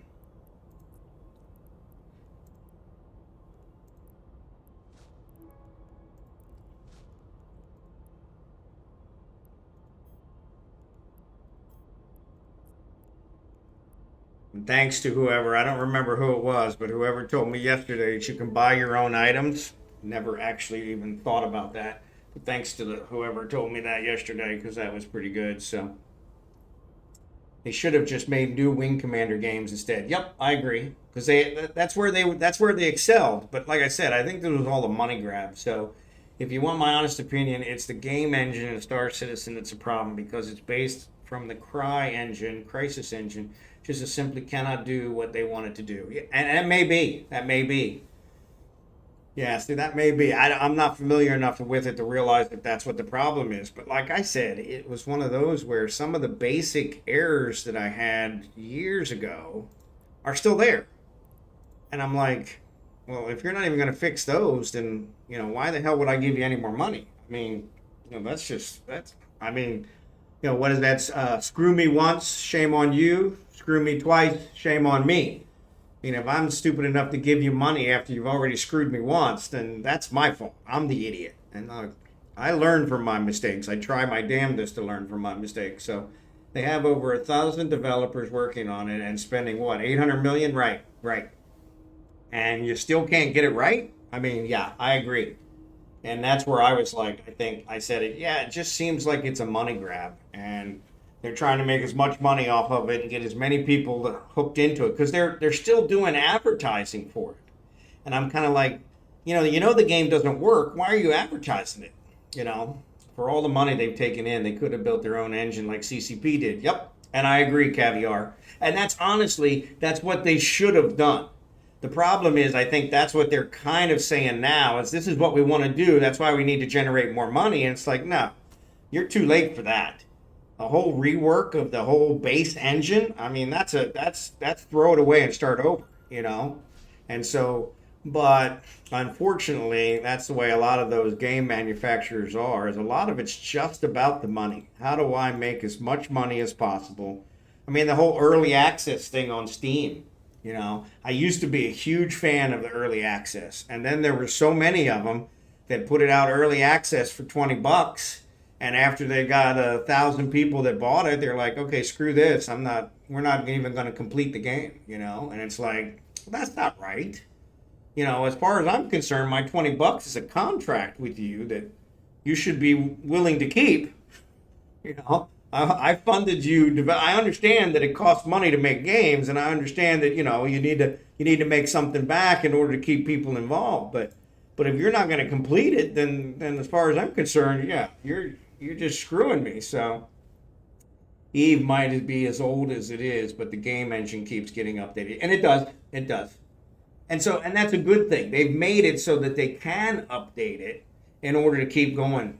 And so they made it so that it was modular enough so that they could continue to take care of that stuff.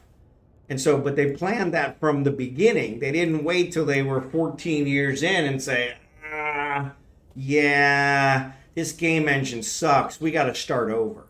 You know, that doesn't work.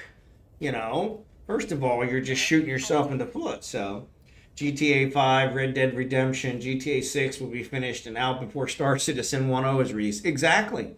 And it's ridiculous because they have made so much money, there is no excuse for the crappy product that they're selling. And so from that perspective, I feel bad for anybody now that's fallen for the advertising and saying, hey, I saw this new one, Star Citizen. I'm like, that's not a new one. I think I'm going to give it a try. I'm like, yeah, don't bother. Because from that perspective, you're just shooting yourself in the foot. So, oh, I didn't want that. Well, luckily it didn't open. Oh, there it goes. Just takes a while. Yeah, so definitely some delays in the clicks. So let me see here. Job-wise, I got 6 minutes on these two. So we'll wait for those. We're going to go to a Matins and drop off this ore. Drive active. They changed how they managed the game engine about 8 years ago or so. Yeah, so I know but that's their fault. People should know better and spend better with their money. I agree. But just think of the people that spent thousands of dollars for a shipping game and still isn't working. I know. That's where I feel bad. Because of the advertising, they kind of bought into it. But like Matt Killer says, you need to do your own research, okay? It's not hard to find that Star Citizen is crap, okay? I mean, one single Google search will tell you, you know, should I spend money on Star Citizen? Emphatically, the Google search will come back, no. You know, so, you know, they didn't even start doing that, so. But yeah, but like Caviar said, they did start this kind of stuff, but they started it so late. I mean, that's stuff that you should have did in the beginning, you know? And then when you show that you have a really good plan, then you get investors on board. They haven't had any investors. They're just using the general public to invest in it. And so, and like I said, a lot of it's false advertising, which it should be a problem, but, you know. Oh, you're talking about Eve. No. Yes, from an Eve perspective, yes. Sorry about that, Caviar. I thought you were talking about Star Citizen. Yeah, so Eve did that from the beginning, and that's why they've been so successful, is because they did do that from the beginning. They got investors from the beginning because it was obvious they knew what the hell they were doing. And so people got involved, and those investors have been paid back, you know, tenfold, you know, probably 100-fold, because they're making money. They're making a lot of money, you know. I mean, honestly, if you look at it, they are the only game around, the massive multi-online player game that is still going after 23 years. I mean, I guess you have WoW, if you count that. I mean, it's gone through a whole bunch of iterations, but it's still making money. And it's probably been around 23 years. But yeah, from that perspective, I mean, they're one of the few. And so, but space-wise, they're definitely the only space one. And I think that's huge because that speaks volumes to what they've been doing. So, but yeah, I'm gonna leave that there because I don't think I need it. So we got 6 minutes. So let's go ahead and wait on the 6 minutes. So I can definitely talk and Phil actually only got 4 minutes. So WoW is putting an auto button into the game. Yeah. So WoW's putting an auto button into the game. Yeah. See, I'm surprised WoW is still around, to be perfectly honest. I mean, don't get me wrong. I wasted a lot of hours on it years and years and years ago, but it's anybody who's still playing WoW, that's dedication. So because it's very repetitive, the same thing. After a while, it just gets old and boring. Probably why they're putting an auto button, so people don't have to keep doing the same thing. They could just hit auto. Come on, it's not playing. You enjoy playing. And honestly, that's what I enjoy about Eve. You are playing the game. You are making decisions. You are interacting. You're taking risks. And it was way before its time, especially graphic wise. I'm surprised there isn't a WoW 2 at this point. It still looks exactly the same as it did 24 years ago. You're absolutely right. And like I said, that's one of the reasons I can't understand why it's still thriving. I mean, we've had other MMOs, but they are more like Guild Wars than WoW. Yep. Absolutely. I agree with that 100%. Because yeah, WoW served a purpose. I enjoyed it. I played it for quite a while, but yeah, once I matured, I wanted something. I wanted something to challenge me that not only was entertaining but challenged me. And yeah, Eve was it. Like I said, that's why I always end up back with Eve. CCP is CCP. They're not going to make me happy 100% of the time, and they're going to make decisions that may piss me off from time to time. But they got a core product that, hands down, no matter where I look, I'm always going to come back to it. So, EverQuest, yep. EverQuest did EverQuest 2, yep. Yeah, and it was. I don't think EverQuest 2 really took off, so they thought it should have updated the game engine and graphics. Well, and I think the reason they did EverQuest 2 is kind of what we were talking about earlier, is they didn't plan ahead for the game engine, and the game engine had severe limitations for them expanding any further. And so they did EverQuest 2 to try and develop a new game engine, and it just didn't take off because it didn't have the base functionality that the first game engine had. So, but yeah, basically the rotations on the classes have become so nuts. They button will put you car in auto skill rotation for fights. Yeah, see, that's crazy. I mean, if you're going to do that, why are you even playing? I mean, don't get me wrong. I love the role-playing games. I play them myself, but I want to play it. I want to make the choices. I want to do that kind of stuff. And when I get bored with that, I move on to something else, which is why I don't play WoW anymore. But yeah, it's funny. But I think some of them just didn't get the picture. They're just happy making the money they're making, and that's fine. But like anything, as soon as you build something, you should be planning updates. Yep, and I agree completely. And you need to build it. Oh, man, sorry, my rear end is really hurting. But you need to build it in a way that you can make those updates. Because if you're short-sighted enough that you're like, nah, we're not going to need that, then you're going to have problems. Sooner or later, you're going to hit a wall that you can't overcome. And that's where, like I said, I think that's where Eve really set it apart, is because Eve really made it so that they haven't had that limitation in 25 years. They haven't had that limitation. They have been able to cover everything that's come up, a game engine increases, whatever they want. They've been able to cover all of that in everything they've done. And it's been, no problem. And that speaks volumes, because that really makes a huge difference, because nobody else did that. Nobody else thought ahead that far. and that's probably where, where they failed, is because that just makes a huge difference. Oh, I've only got one more blueprint for for uh, limiter. Well, that sucks.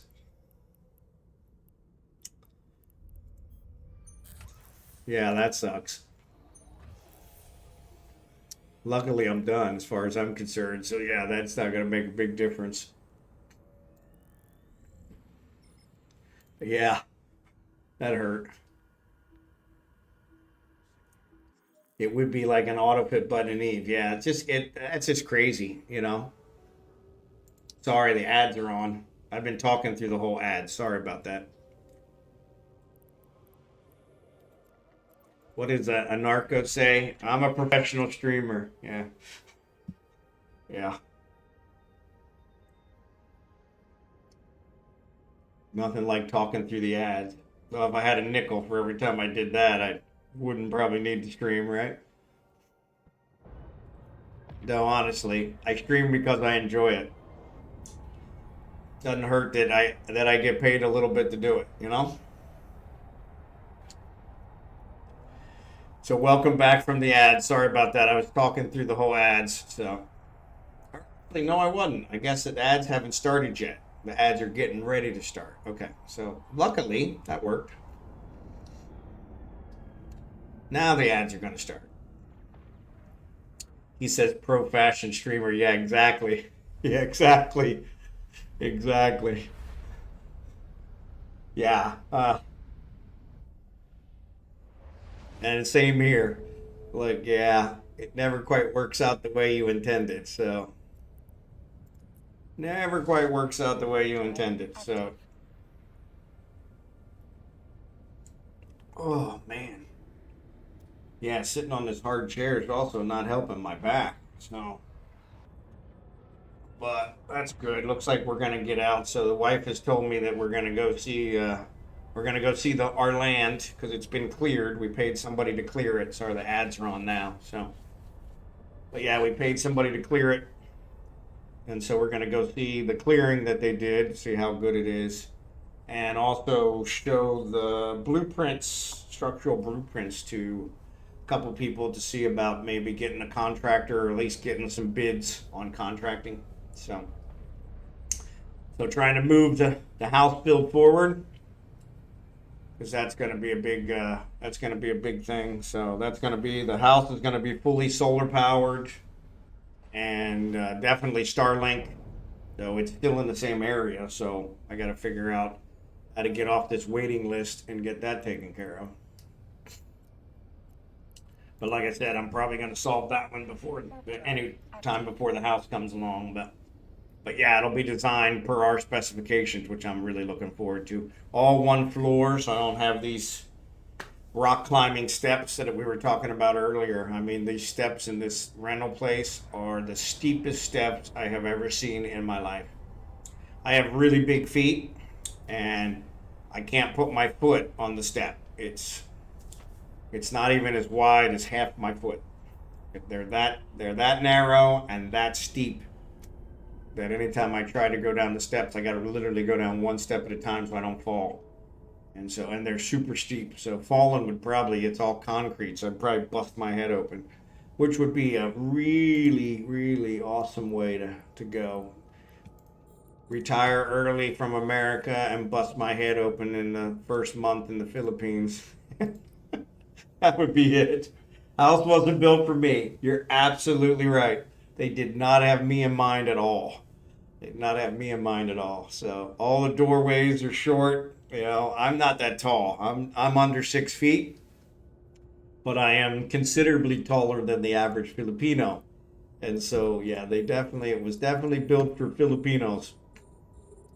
And so, but it's actually been good because it's actually pointed out to me some of the things that I got to be aware of when we build our house, so that I make sure, since it's Filipinos building it, that I make sure that they consider, like, the doorways got to be bigger, and we have a really, my wife is into vaulted ceilings, so our house is designed with a vaulted ceiling, And so I don't think that's going to be a problem. But yeah, it's funny because the doorways is one. Here, the doorways are narrow. I can't walk through the doorway, you know, abreast, so to speak. I got to walk through sideways. So, and so, and they're also short. So, man, somebody is tearing up my drone here. What are you tearing up my drone for? That was weird. I don't usually have rats tearing up my drones. The vaulted ceilings, enjoy that heating and cooling. Yeah, well, honestly, the main reason for the vaulted ceilings is so the heat stays up at the top and we keep the cooling at the bottom. And so, but my wife also loves vaulted ceilings, so, you know, it's kind of a status thing. But yeah, the that should actually help with the heating and cooling because we don't need the heat here. And so the heat always rises. And so it's only one floor, so we keep all the heat at the top, keep all the cool at the bottom. And so yeah, so that should work out in our favor. So, but yeah, it's going to be, unfortunately, it's also going to be fully solar powered. So from that perspective, I'm not going to be worried about cost of electricity. So, because it'll be all solar powered. And so yeah, so that's the other one. It's like, yeah, we're going to save a whole bunch on electricity because we're not going to be worried about cooling it for the same amount of, you know, the same way. But since we're doing solar, that doesn't really matter anyway. So, but yeah, savings is savings. So, but yeah, we're super excited about that to try and get that started. We've got to select a contractor here, which is a big ordeal, making sure we find somebody that's not going to scam us. And that's a challenge. There's a lot of scams that happen here. So the house I grew up in, my dad had lowered the ceiling to 7 feet and was originally 10, so he blew insulation in that space. So that's not bad because that keeps it, anything that's coming in through the ceiling then or through the roof keeps it up there. And so that's the whole, kind of, in America we have attics, and that's the whole purpose of the attic, was to be able to put insulation up there to keep that heat where it belonged. But I don't know that everybody used it that way. But yeah, that was the whole point. So basements were to keep it cooler. And unfortunately, you know, they tried to put basements in places where they had too much water, closer to the ocean or closer to rivers and things of that nature. And so the basements leaked. And so that caused a lot of problems and a lot of bad press for the basements. But yeah, that was the whole purpose with those, was to try and, anything below ground is going to be cheaper or cooler. And then, you know, the roof is going to get sun all the time. That's where we're going to have our solar panels. So that'll always get it. But there was an attic, but his dad couldn't stand under my dad's arm, so he lowered everything for him. There you go. Yep. But yeah, it's funny. There were a lot of concepts that they used in the old days that did not carry forward with some of the building things. So. And here in the Philippines, like I said, I think I've said this a couple times on my stream, is they're like 50 years behind America in just about everything. And so yeah, it's been real interesting from that perspective because yeah, they, you know, the whole permit process, the legality thing, you know, there's really no ramifications here. Even though you have a contract doesn't mean anything. And so everybody can break a contract anytime they want, and so, which is frustrating. So yeah, so there's really, you know, you got to try and cover yourself legally, but there's really no legal, you know, around it. So yeah, it's kind of frustrating from that perspective. So, but it's been interesting. So navigating that. So 1095, so I'm 55 points away from completing the event. So yeah, but yeah. And I've got a couple that are in queue. Unfortunately, I don't have any more. Yeah, so 2 minutes on this guy, 49 minutes on these guys. Oh man, this chair. Yeah, this throne that my wife had built for me is beautiful. And the wood, we actually got the wood from our property. It's a very, very expensive wood if you buy it here. It's very expensive. But it's funny because it is hard as rock. And so I've got a huge cushion on this chair, and it's still, I don't have a butt. So that's one of the problems. But it's funny because this thing is literally killing me through my rear end. So the plastic chair was uncomfortable and low. So I just looked like I was looking up at everything. But this wooden chair it's at the right height. It's got everything going for it, except it is super hard. So I have another cushion downstairs. I think I'm going to try and put it on here as well to see if the 2 cushions helps. And at least that'll get me through until my gaming chair arrives. My gaming chair is coming by slow boat from America. So should be here the end of this month or early next month, I hope. And so we'll have to see how that goes. But yeah, that one's always kind of interesting. We've had most of our boxes show up right at 2 months, but we've had some that went as long as, actually, I think the longest was 4 months. But that was during COVID. And, but 2 months has definitely been the shortest. So, but we've still got, 25 boxes in transit. So I think we've got 20 so far, and we've got 25 in transit still. So yeah, so it'll be interesting to get those kind of taken care of. But yeah, as far as I'm concerned, I am done the event. I am not done the event. I'm 50 points short of finishing it completely. But the last reward is not one I'm really interested in. I'll just finish it to finish it. So that's all good. But yeah.